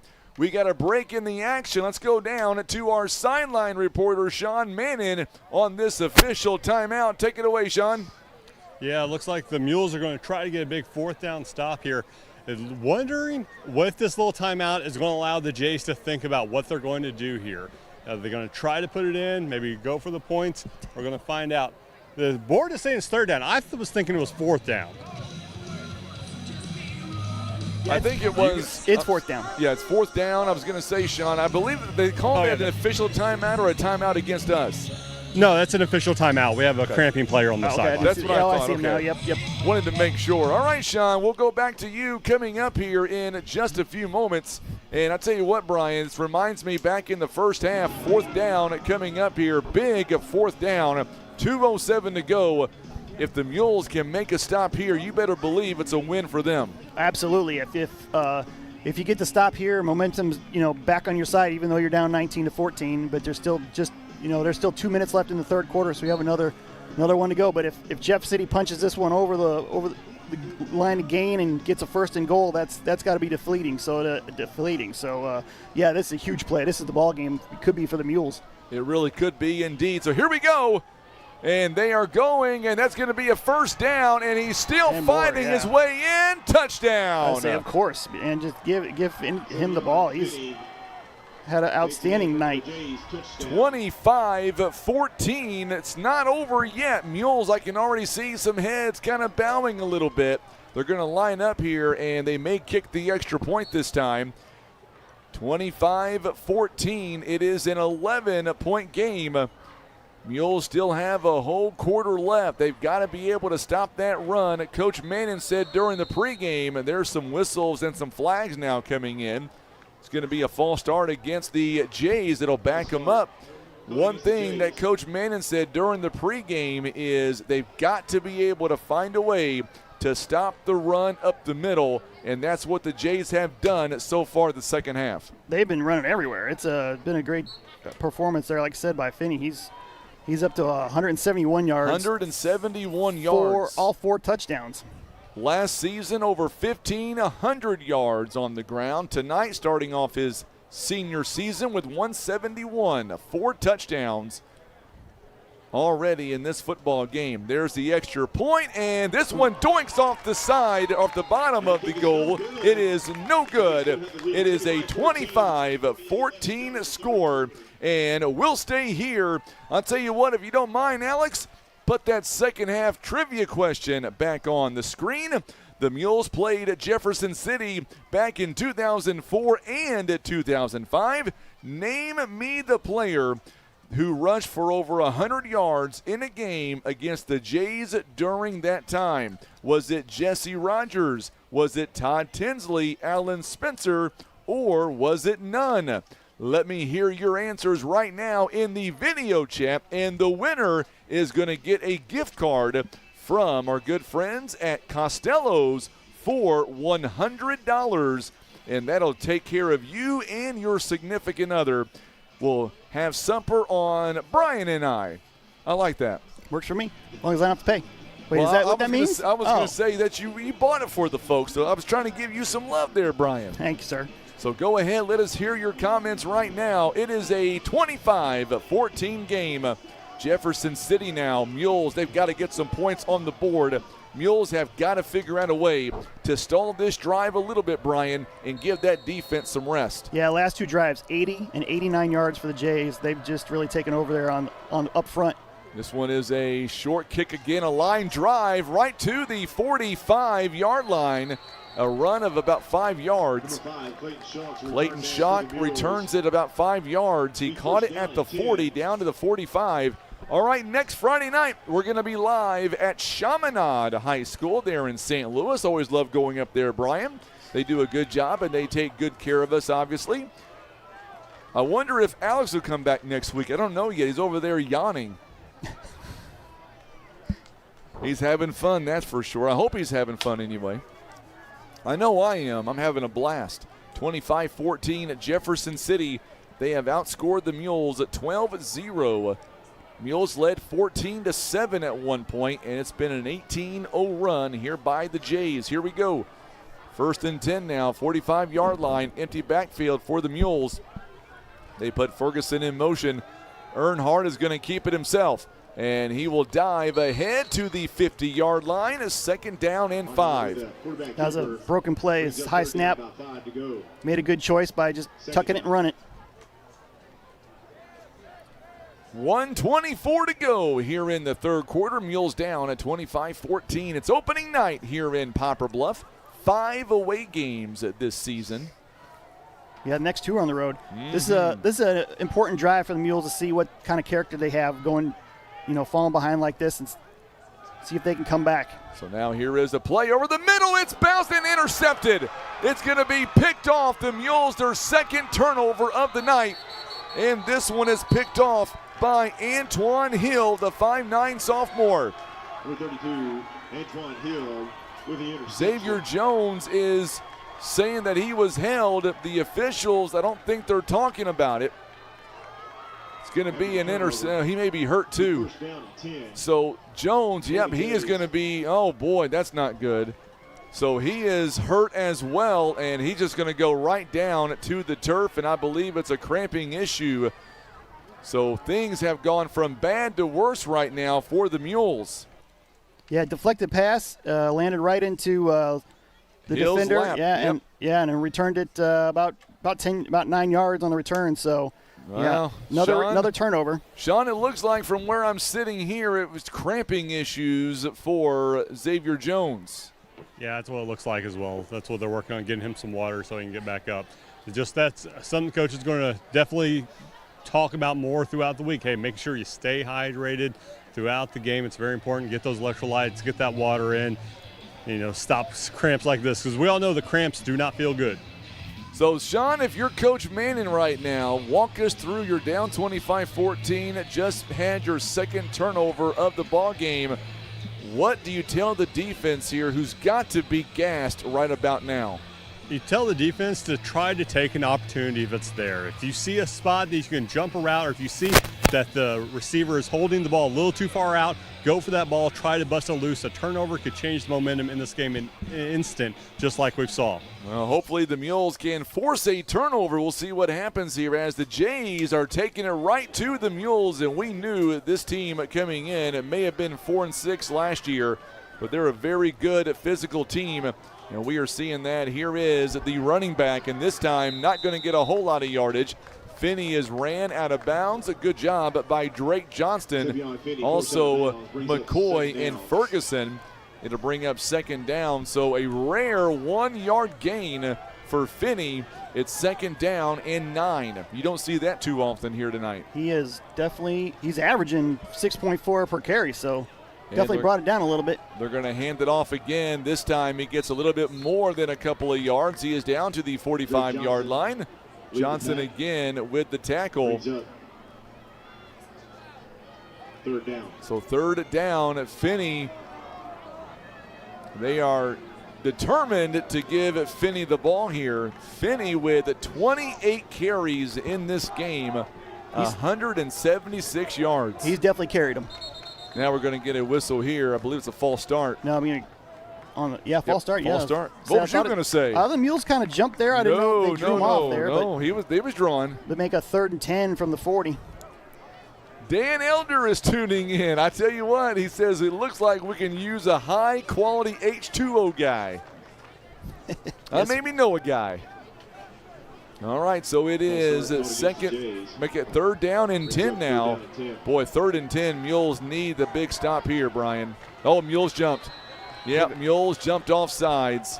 No, they're going to say, okay, it was, at first they said false start, so we're going to give that 5 yards right back. Offside called against the Mules. So the Mules will now give them 5 yards back. It's still going to bring up 3rd down and 5. Still the Mules need a big stop here. Got to put a body on. It's going to be Wingrath this time is going to get the ball, and he is going to break one tackle. Oh, my goodness, it's a first down. Pushed his way He right is over. Still pushing his way through the pile. Boy, the Mules had him stopped at the 45-yard line. A flag comes in late. For the Jays. That's good enough. It is a first down, but let's check the flag. Flag came flying in late.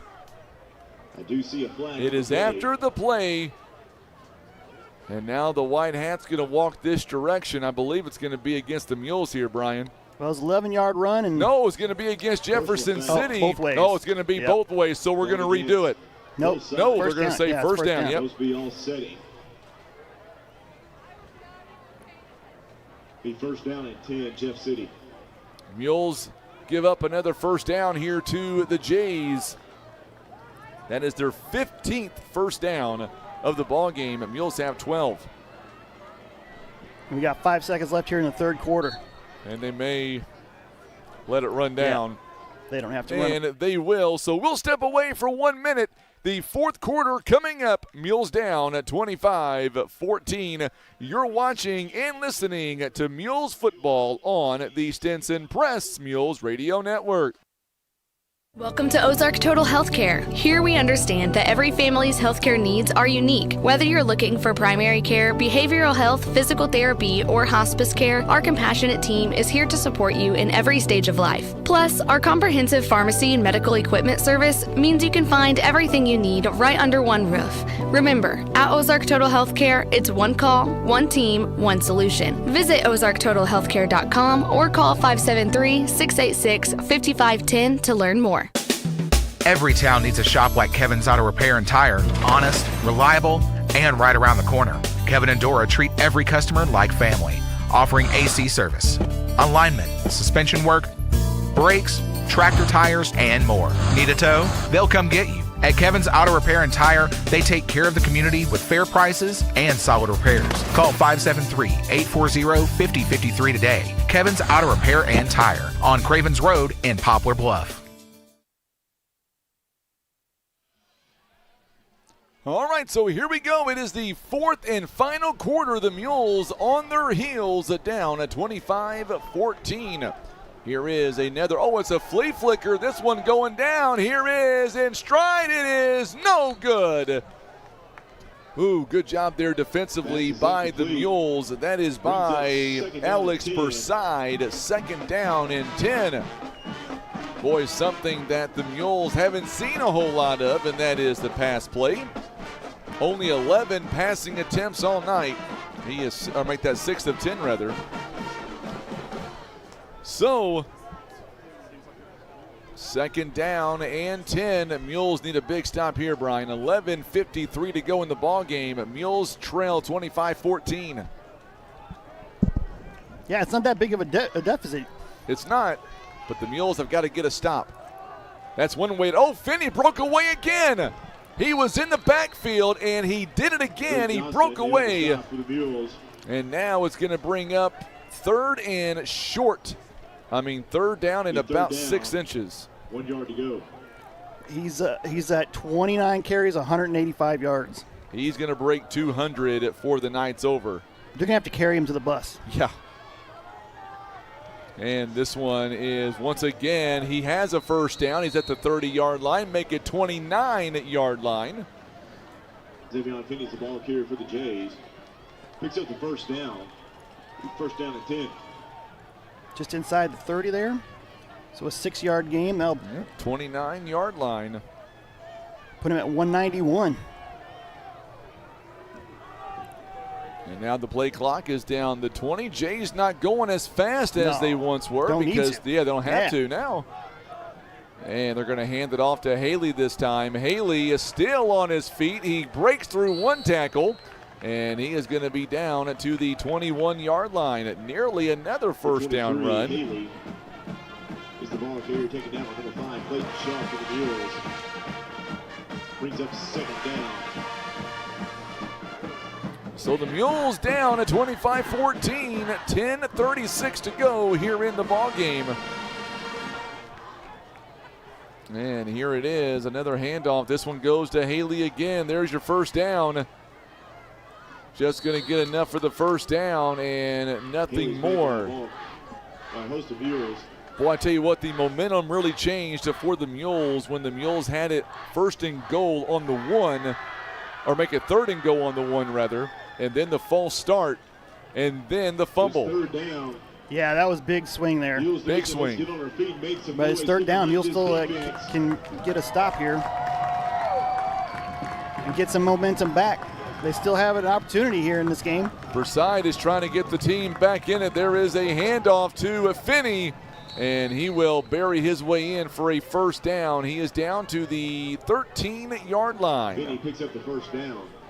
It is a 13 down to the 13-yard line now. 9:48 to go in the ball game. That'll put him up to 198 yards. Give him one more and then give him the night off. Jefferson City now. They're going to hand it back off to him, and he's going to break a tackle, gets through, and he's got 200 yards. But I don't think he's done.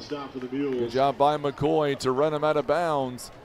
We're at the 6-yard line, so that's 7 for him. So he's broke 200 yards.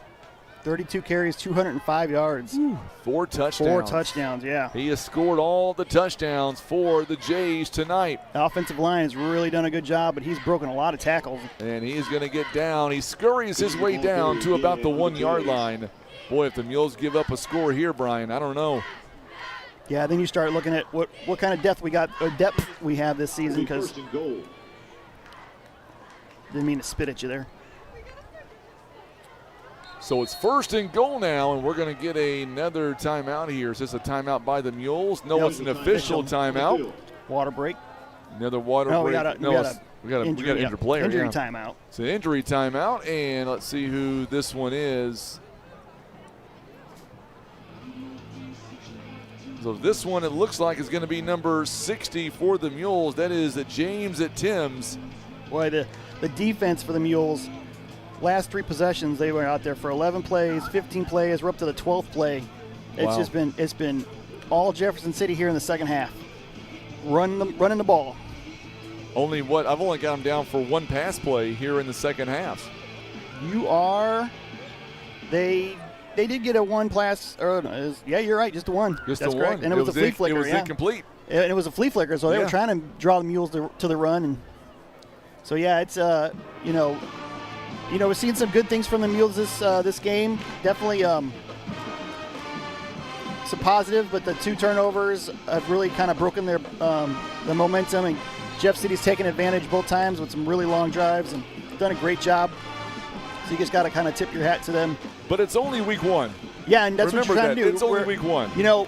Jeff City won their week 1 last year and ended up losing to the same team in week 10. So, it's not how you start, it's how you finish, and especially when you get the district seedings out today, and we found out we're in Class 5. They're in Class 5, District 5. Yep, they're a Class 5 team. So this is a good matchup. Mules are able to get a stop there on who is it, the runner? That was Haley, the runner, and the tackler that time is number 59, Carson Dickin. So no gain there. Tell you what, this Jays team, they're going to be a lot better than 4-6 this year. They're on their way. Very good team. And Haley this time powers his way in for the touchdown and 6 more points on the board. Now it is a 31-14 game for the Jays. 8:59 to go. Mules are now down by 3 scores. It's been the run here in the second half. It's all about the run. 304 yards on the ground for the Jays. And now the extra point attempt coming.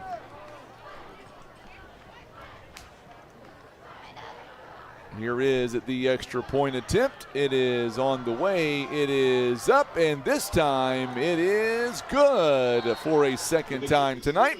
It is now a 32-14 game. We'll be back in 30 seconds. Don't go anywhere. You're watching and listening to Mules football on the Stinson Press Mules Radio Network. Struggling to find that perfect gift for that person who has everything? Find unique treasures at the Gift Chest. At Whitworth's Gift Chest Jewelers, we have over 6 decades of expertise bringing you unique and beautifully crafted jewelry, gifts, and one-of-a-kind artwork. We are locally and family-owned, and we also offer custom creations, jewelry repairs, and we buy scrap gold, silver, and platinum. Let our family take care of yours. That's Whitworth's Gift Chest Jewelers, where Walmart is next door to us in Poplar Bluff.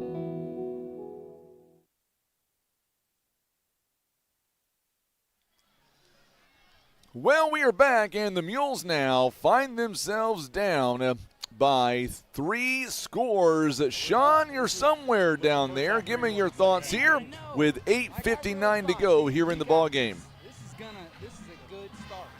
Well, I thought he was down there somewhere. I'm not sure. Oh, there he is. He's talking to somebody, not paying attention to me. All right, Sean, are you there? Yeah, can you hear me? I got you. Go ahead. So the Mules, after that score, definitely they've been talking about how they're going to need to be able to strike and strike fast. So they're definitely going to come out. I wouldn't be surprised if they make a deep shot early, but their defense also needs some time to rest. So we'll see what they do. All right, we'll see what happens as McCoy, as he gets it, and he'll be back to the 45-yard line. And he is slow to get up now, Brian. He's got a cramp. I can see that. As soon as he stumbled his way down, he grabbed that calf area, and we'll see what the Mules' 2 turnovers have cost them 14 points. Turnovers and mistakes and penalties, it's the difference in the game. So take away the 14 points, and it's a ball game again. And we would have gotten that extra 7 on the the fumble inside the 5 or the 10. So yeah, that was the really the backbreaker that really set the Mules back and definitely gave it. But Jefferson City did a great job of driving the field. Oh, yes. 3 long drives. Mules didn't give up big plays, so that's a positive. So let's see if they got something in the tank here to get on the board and have an answer. 8:53 to go here in the ball game. There's a handoff to Ferguson. Ferguson, at what point, Brian, do you think the Mules maybe try to abandon the run and maybe start going through the air? Yeah, you run it until they stop you, right? That's pretty much what Jeff City's doing, and it's working. So See, we get out to the 48 there, so that's a 3-yard pickup for. About 7 yards to go here. For Shock was the runner on that one. All right, so 32-14, each team with 3 timeouts here in the ball game. 8:16 to go. Mules looking a little confused here on 2nd down and 7. Yeah, just making sure they got the right play. Here it is, another hand. Nope, fake handoff this time. It'll be a quarterback keeper, and there is a Larry Hillis Dodge first down. It'll be inside the 45 to about the 43-yard line, and the Mules are now moving the chains. So on the quarterback keeper, it is Earnhardt, 8 carries, 49 yards here in the ball game. Mules now moving it quickly. There is the pass. They get it this time. This one goes to Kingston Wade Kennedy, just his 2nd catch on the night. Before that play, it was 1 catch, 17 yards back in the first quarter. That was on a 3rd down and 12, and he makes his 2nd catch here tonight. 2nd down and about 1. A flag comes out. Give me a false start. Take false start for 5. False start called against the Mules. So now it's going to bring up 2nd down and about 6. That'll back us up 5 yards. So 2nd down and about 6 yards now. 6.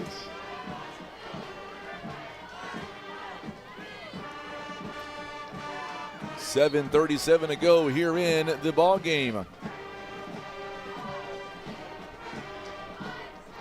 Was that penalties now on the Mules? 6 for 50 yards? 50 yards, yep. Jeff City with just the 2 for 10. And a couple of our plays have been for 15-yarders. So here is the pass play, another one by Gage, and this one was going toward Kingston's way. It's incomplete. Brings up 3rd down.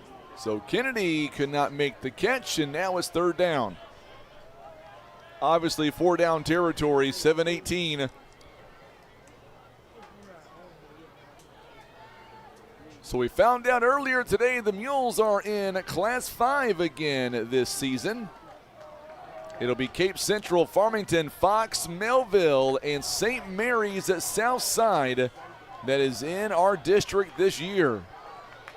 This one down to the 30-yard line, and there is another Larry Hillis Dodge at 1st down.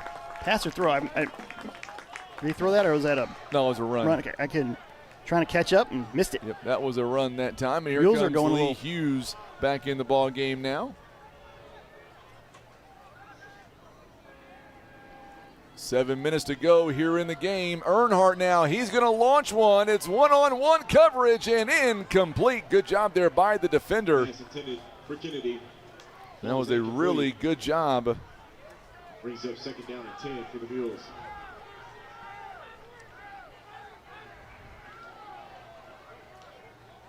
So it's 2nd down and 10 now.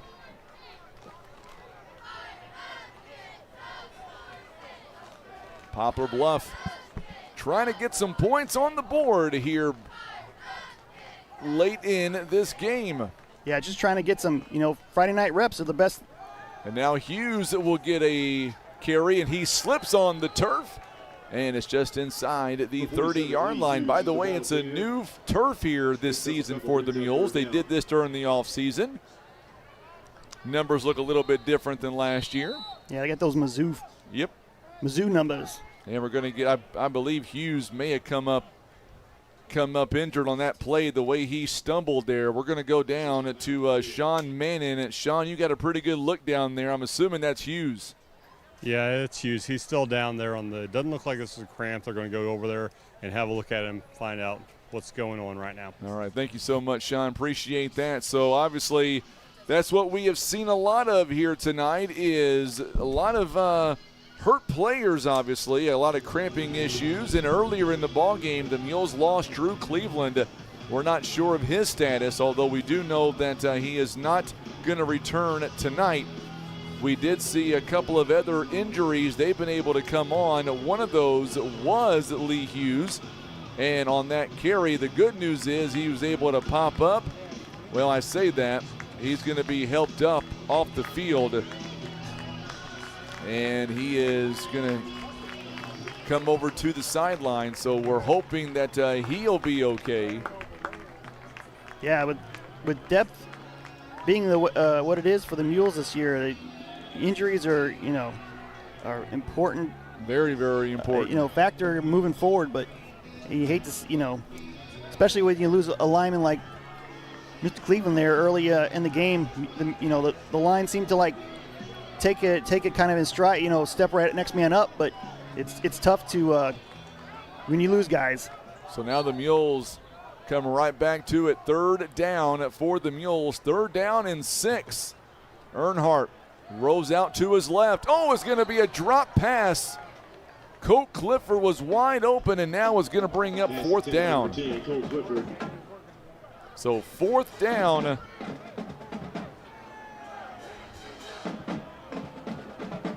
And now it is a must get a first down here. We also have our trivia that we're going to give you the answer to coming up a little bit later on in this half.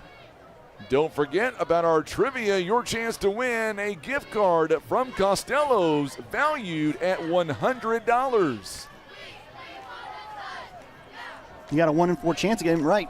You're right. 6:30 to go here in the ball game. Earnhardt back to throw, trying to get that first down. I believe he does. It'll be a Mules Larry Hillis Dodge first down. It'll be Kingston Wade Kennedy. That's good for Mules. That'll be getting the catch. That was his 3rd catch of the night, and that is a big first down. It moves the chains with about 6:25 to go here in the ball game. Now Ferguson comes back in, 6:25 remaining in the ball game. He did step out of bounds. 16 seconds on the play clock. Mules now, Earnhardt, 1st and 10. Inside the Costello's red zone. There's a handoff to Ferguson. Ferguson is going to get inside the 15, and he'll be tackled at the 12.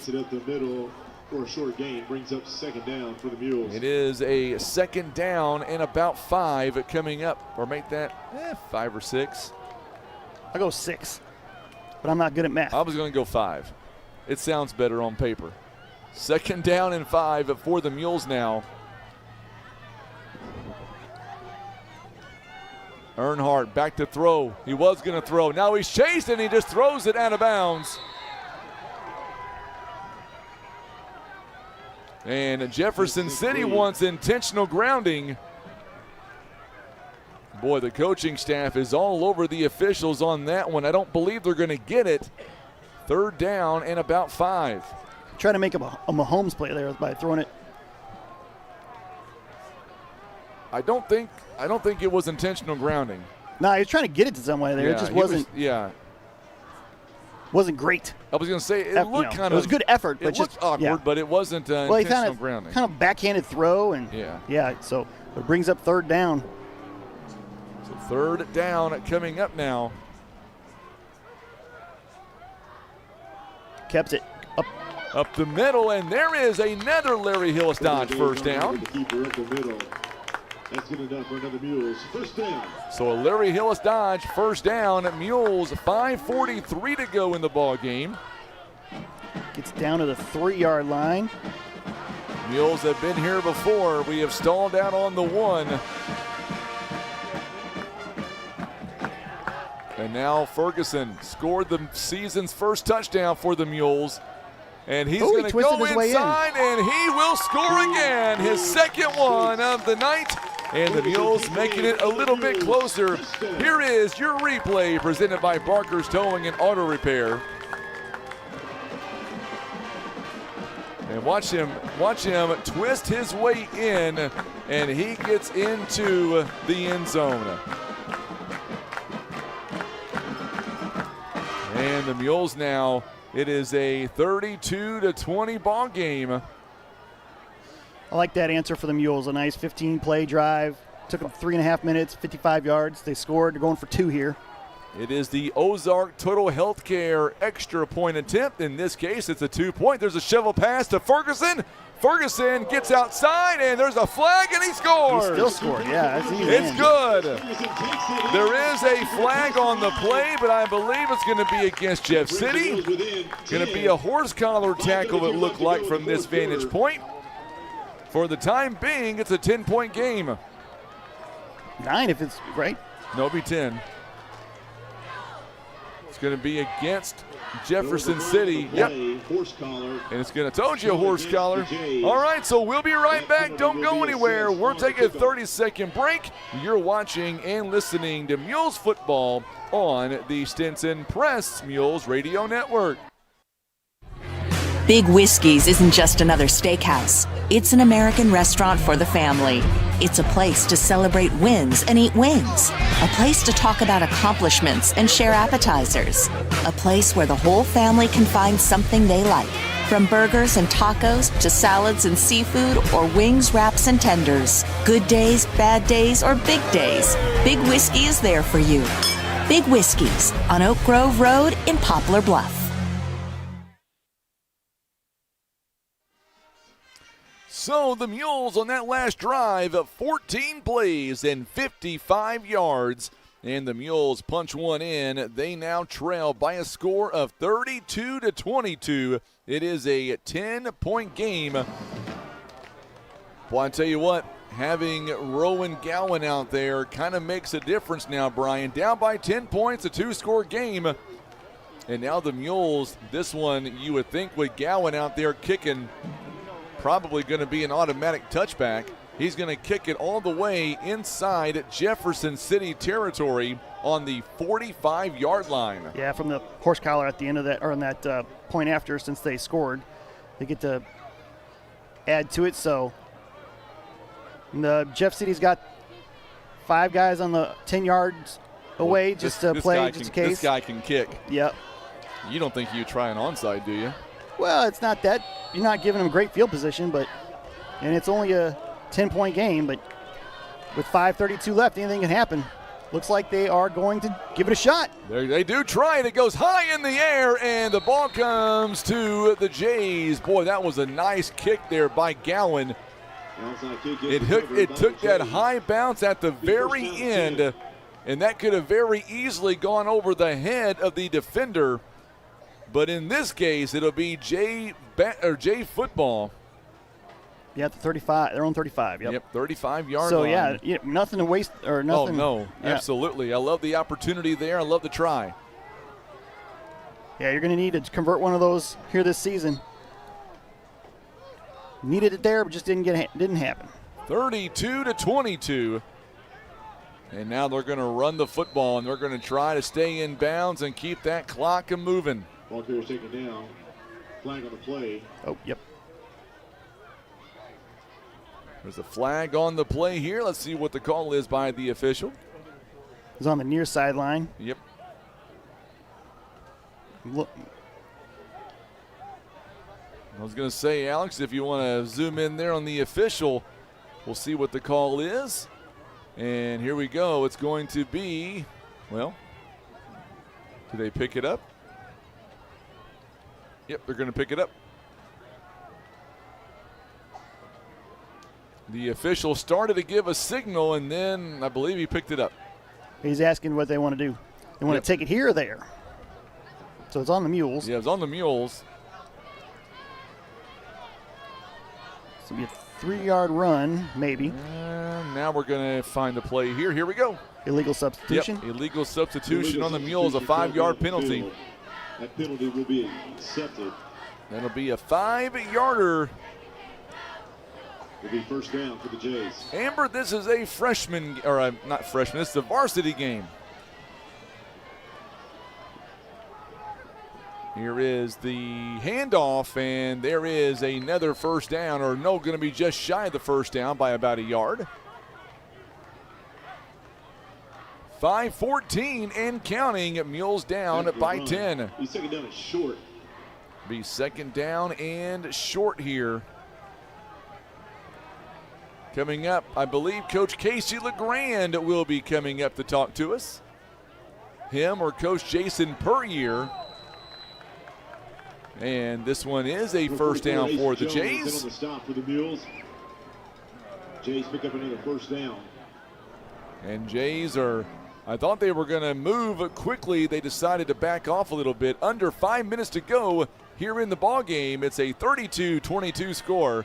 Mules down by 10.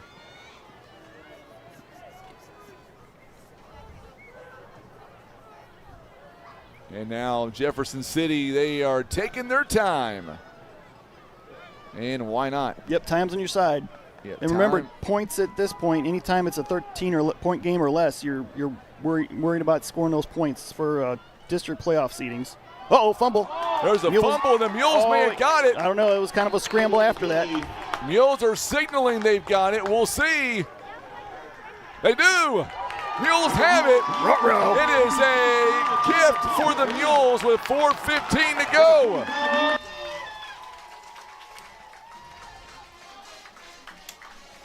All right, Sean, what do you see down there, my friend? The player was able to punch that ball out as, the Jays were sitting here just burning clock. That was the turnover the Mules defense needed. Now the Mules offense need to convert and need to do it rather quickly. And Mules are not out of this game yet. Let's see what they can do. All right, so let's find out here what the Mules can do with that gift. Whew. Said Timothy was the Timothy, yes, he was. I like this no-quit attitude by the Mules here, Brian. You never know. You never know. It's a 10-point game. 4:15 to go. Yeah, at the Jeff City 45, where the Mules will start. And now this one is a scramble. Number 22, Devin Ferguson is ball carrier for the Mules. Ferguson unable to get much on that one. Down.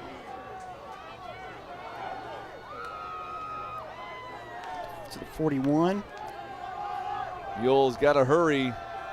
Try to put some points on the board. And that's what they are trying to do. They leap into 35-yard. That is close to a first down. I believe it's going to be, it's right there on the sticks. Yeah, it's be short. Going to be just short, 3:45. Oh, they're going to move it. It is a Larry Hillis Dodge first down. The chain gain wasn't even set, and they went ahead and let the ball continue. Yeah, clock's running. Ferguson now is going to get down to the 33-yard line, 32-yard line. My apologies. Mules are trying to get some points. Need a big play, I say. play. 3:27. Mules still have all three timeouts. Yeah, trying to save those if they need it on defense. Earnhardt. He's going toward the end zone. It's a one-on-one matchup. Oh, there's some bumping. There it is. There's your flag. There it is. What a great job by Kingston Wade Kennedy. He's been doing that all night. Watch the replay here at the very end. You can see the bump there. Great job, Alex, on that replay presented by Barker's Towing and Auto Repair. It does draw the flag, giving 15 yards, and the Mules have a Larry Hillis Dodge first down. Pass interference called against the Jays. I'll put it inside, at the that is a 17? Yeah, 17-yard line. Costello's red zone. And the clock stops. It's almost like an extra timeout. So now the Mules, Earnhardt, Ferguson lining up in the back. Can the Mules get a little bit closer? We're going to try to pass it again. Once again, going to the outside. It's picked off in the end zone. It was deflected and then picked off in the end zone. Hunter Veith, number 3, tipped it, and then his teammate was got a hold of it in the end zone. So with 3:14 left and turnover ends the Mules' comeback attempt there.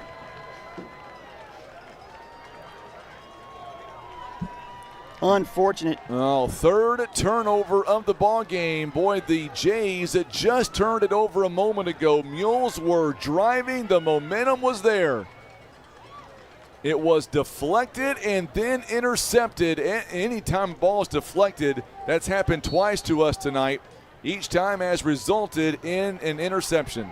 And they were putting pressure on the quarterback. He got rid of it in time, but the deflected pass, that's 2 turnovers inside the 17-yard line for the Mules. That's 14 points, and they're down by 10. And now, Finney he gets out in space, and he is still on his feet. Big first down run. McCoy with the stop for the Mules. Yeah, they put Finney back out there just to get him out of there into the end. Yes. And, of course, he picks up 25 yards. So that's going to get him all the way to 231 yards. Whew. on 34 carries. They may have to stop and get him something to eat on the way home. He has definitely earned his keep here today. Yeah, and they're going to let that clock run now. Just under 3 minutes to go, and now they got some breathing room and looking to close out a Week 1 win against the Mules. 32-22 here late. Finney again with the run. Yes, it is. He gets out to midfield. He's close to a first down, but he'll be a little bit short of the first down. To the Mules' 48-yard line, another 7 yards. Running out of room on his side of the 2:20 to go here in the ball game.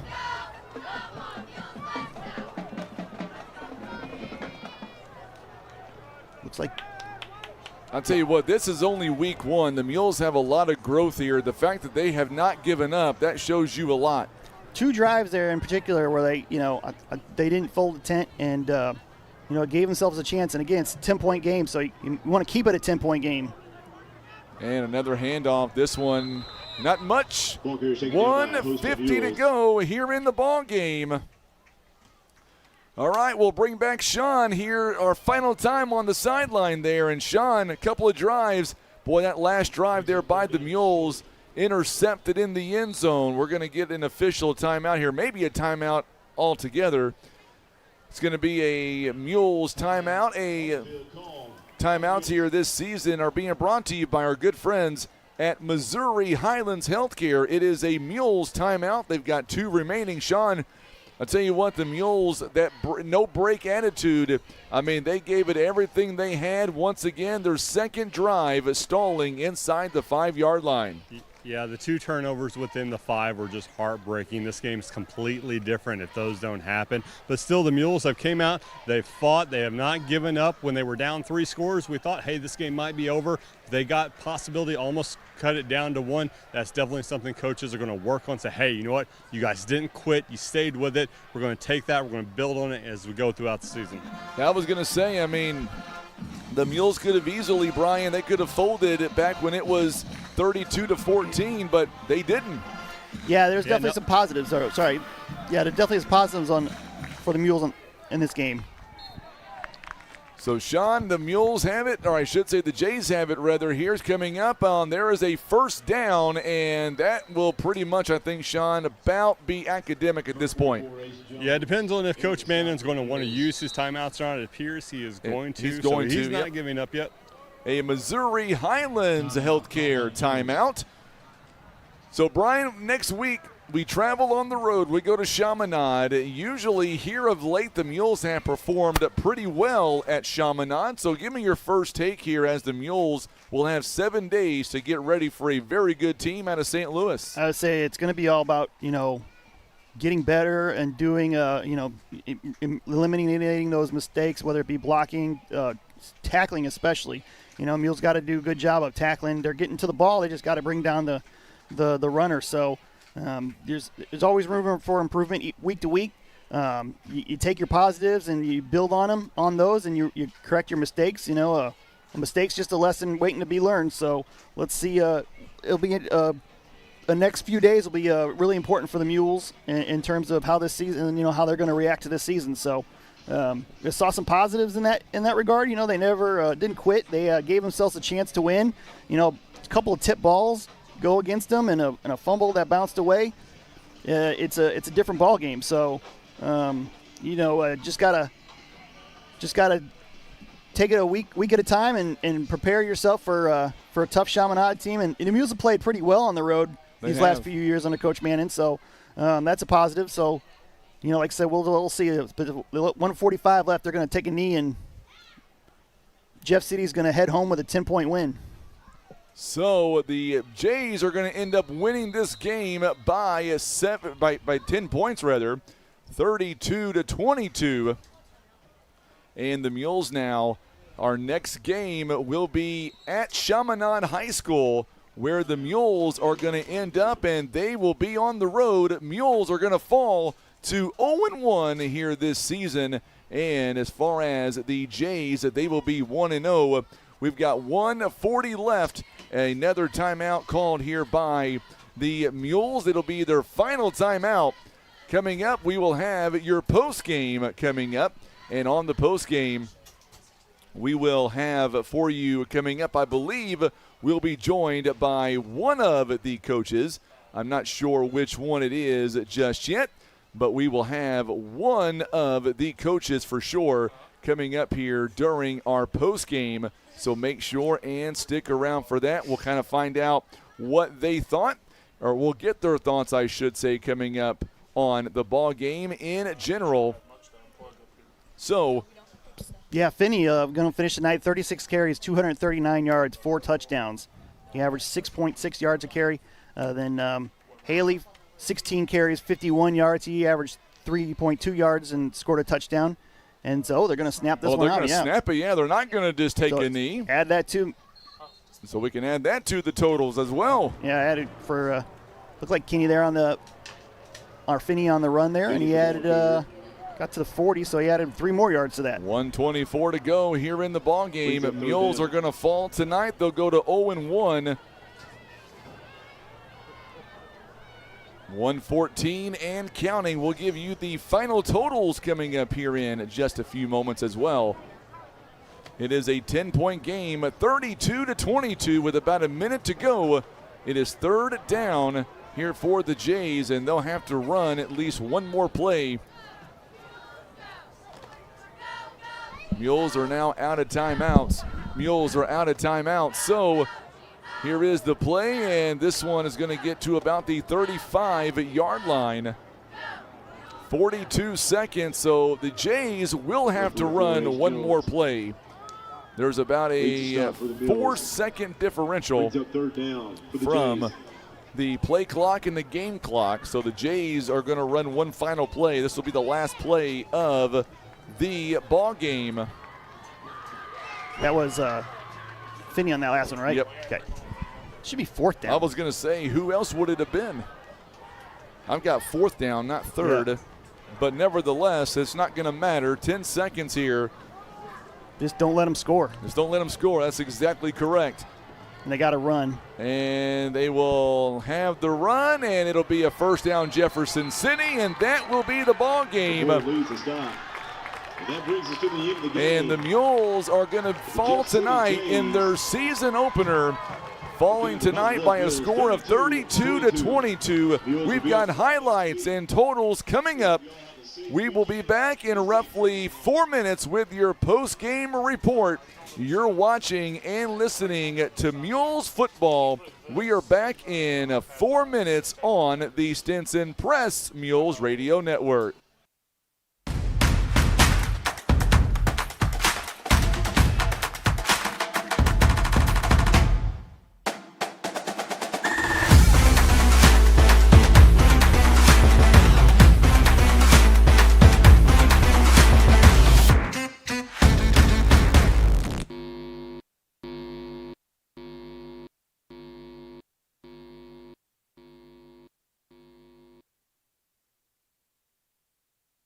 At Air Solutions, your home's comfort matters. And for many years, Air Solutions has been the area's trusted local name for heating and cooling. Their unmatched expertise keep your home running perfectly and comfortably year-round. Whether that's keeping you cool in summer, warm in winter, or the lights on during a power outage, Air Solutions' skilled professionals are ready to serve you.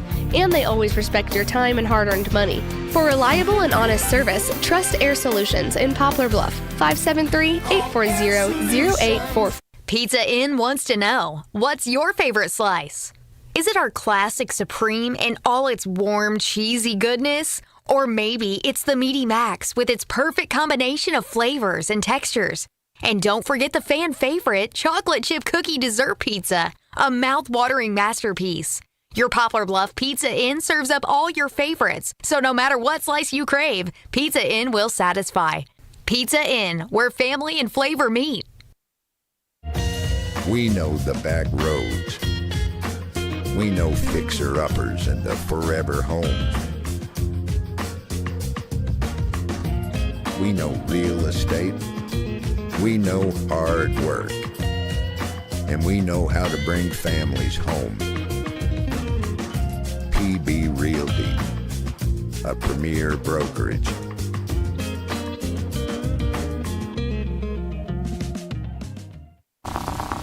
We know what drives a champion. It's not just strength. It's heart, grit, and teamwork. Every play, every sprint, you're building more than a score. You're forging character. Push past doubt, lift your teammates, and show the world what you're made of. And now, go win that game. Imagine playing sports, reading, or driving without needing contact lenses or glasses. The eye LASIK procedure at Eye Care Specialists could be the answer to help you improve your vision. Call Eye Care Specialists to schedule a free screening. Maverick Glass offers repair of automotive, commercial, and residential glass, including mobile repair services. From a chip windshield to a custom glass shower, remember Maverick Glass. Thank you for making Maverick Glass the area's leading glass company for more than 30 years. And we are back now with our post-game report. I've got Coach Jason Puryear now with us. And, Coach, let me go back to the first half. The Mules, I mean, going into halftime, up by a touchdown. Tell me what the mindset was at halftime. Obviously, Jefferson City, their mindset was to come out and pound the ball up the middle, and that's what they were able to accomplish there in that second half. No doubt about it. We were excited at halftime. Going in with the lead anytime, first week of the season, that's a good thing for us. And I thought we did a lot of good things, and I thought we played pretty tough in the first half.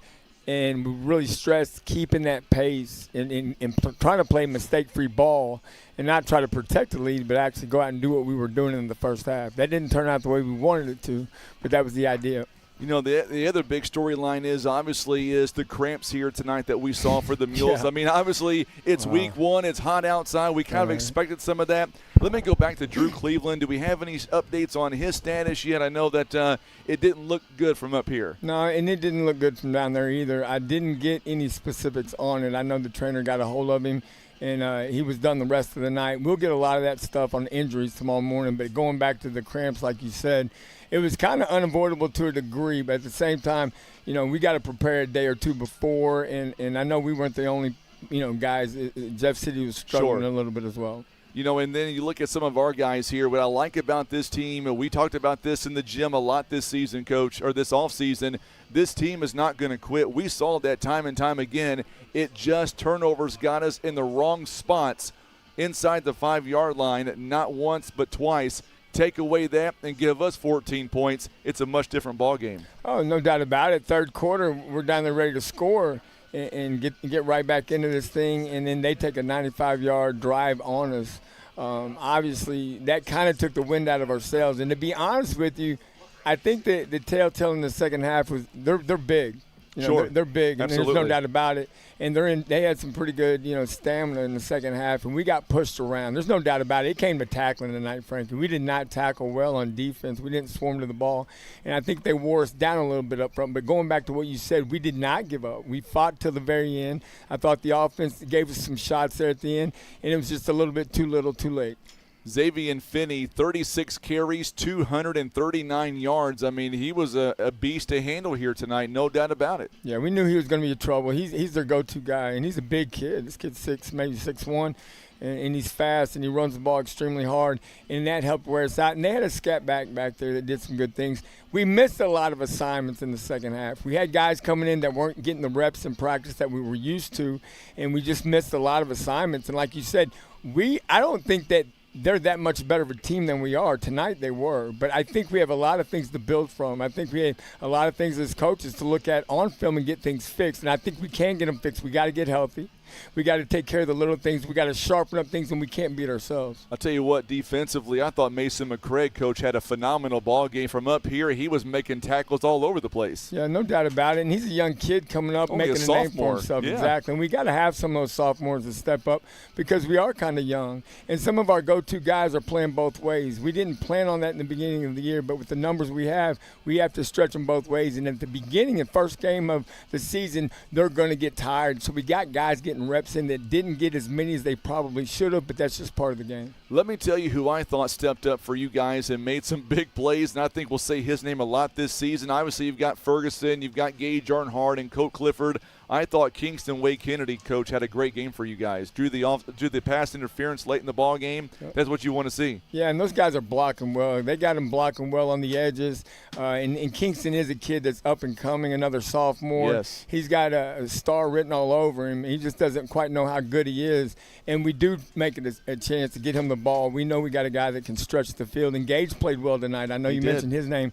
I'm really proud, and I talked to him at halftime about last year, all the struggles we kind of went through, kind of set the tone for him this year. And he came out and he was comfortable. He's poised. Yeah, he threw in some traffic a couple times, but he was getting rushed. It all plays a part of each other. So I thought he played well. I'm very proud of him, and I thought the offense did well tonight. The interceptions, they were deflections, so it wasn't even all his fault necessarily. So, but he still battled back, and he still threw for over 130 yards. And you take away those interceptions, or those turnovers, rather, I'm telling you, the Mules team, they're going to be fun to watch this season. It's only week 1, and I think we showed a lot here tonight. Yeah, I'm excited. I know it's hard to say that after loss, but I'm excited because we have things in place to get things fixed, and we have a baseline to go from. I think we have a good base. We've been changing the culture. Coach Mannon's doing a great job of conducting this thing, and kids are buying in, and we're really trying to change how things are, and we're going to see what we're made of coming back from a loss. It's a tough loss, but we're going to see what we can change as coaches and what the kids can buy into next week, because we're going to get on the road to Chaminade. We know that's going to be a tough one. It's going to be a tough one. I got some bad news, though, next week, Coach. Once again, we got a heat wave coming. So what do you guys do in practice to get ready for this heat? We're talking highs in the upper 90s, heat index around 105. Yeah, that's a great question. We want them to be in the heat to an extent because we want to be used to the heat on Friday night. But at the same time, we want a productive practice. So Coach has been moving it back.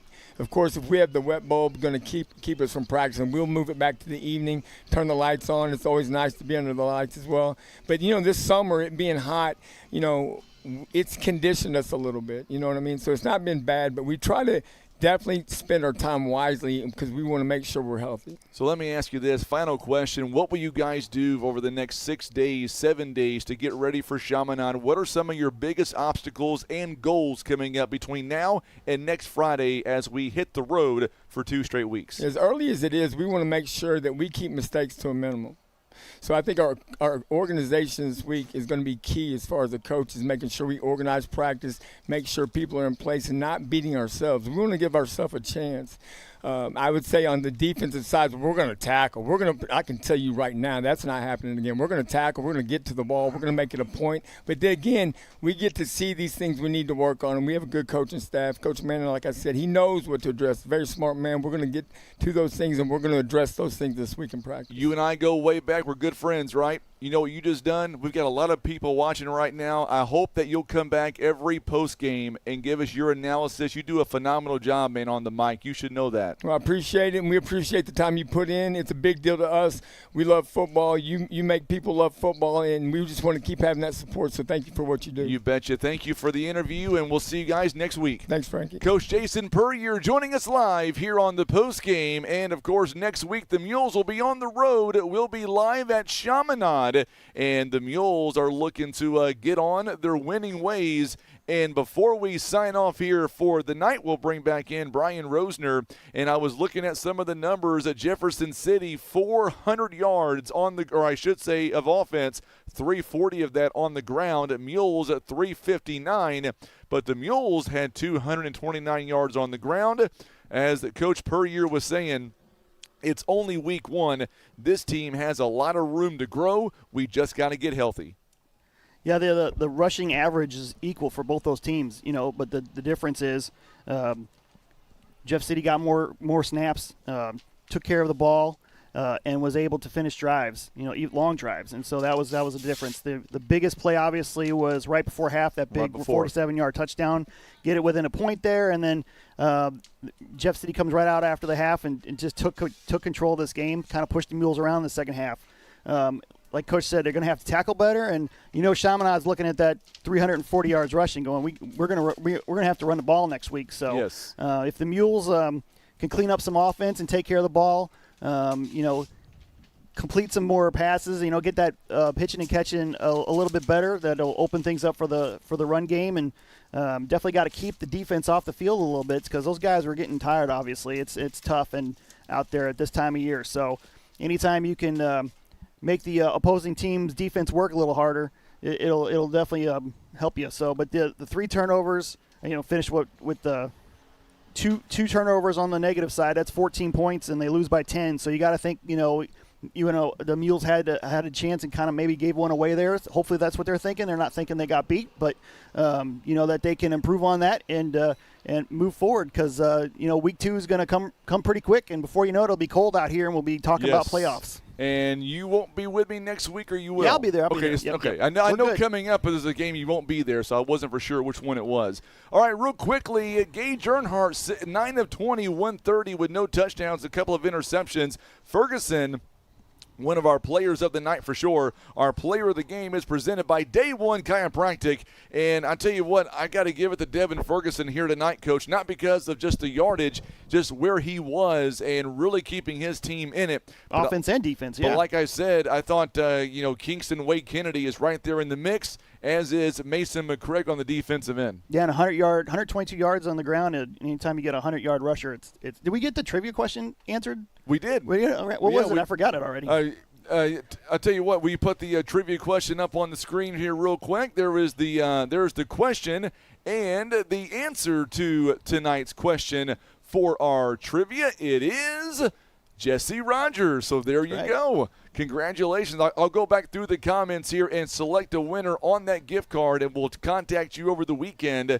It was a crazy second half. Everything was going. Just when you think the game was kind of in hand, the Mules kind of got that turnover and made a chance to cut into the lead. So yeah, we that's fun when a game kind of gets exciting, takes your focus away. And of course, it's the first game for everybody. Us, the refs, the clock official, everything's first week for everybody. And I thought, and I don't know how he feels, but I thought Alex, man, was top notch all the way tonight. I hope he wants to come back next week, but we'll see. I'm getting text messages saying that everything looked good. So it looked good. I mean, he proved. I mean, I was worried for nothing. This guy came in and he electrified tonight. So hats off to Alex Jamison.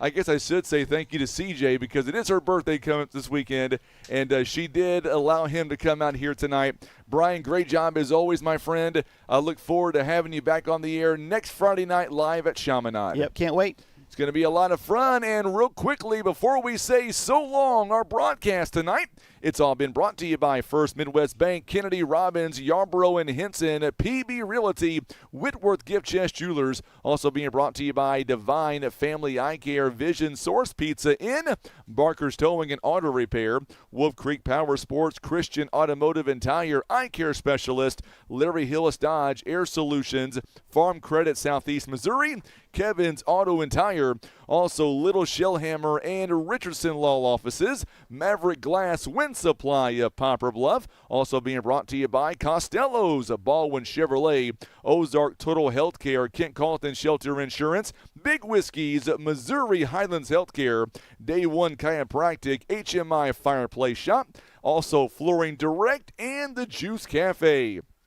For Alex Jamison and Brian Rosner, I'm Frankie Castile, and we are saying so long tonight as the Mules, as they now fall to 0-1 on the season, and of course they'll be back coming up next week as the Mules will take on Chaminade. Our pregame begins at 6:30, and that means our kickoff at 7 o'clock. Thank you again for tuning in, and we'll see you back here next week. You've been watching and listening to live coverage of Mules football on the Stinson Press Mules Radio Network.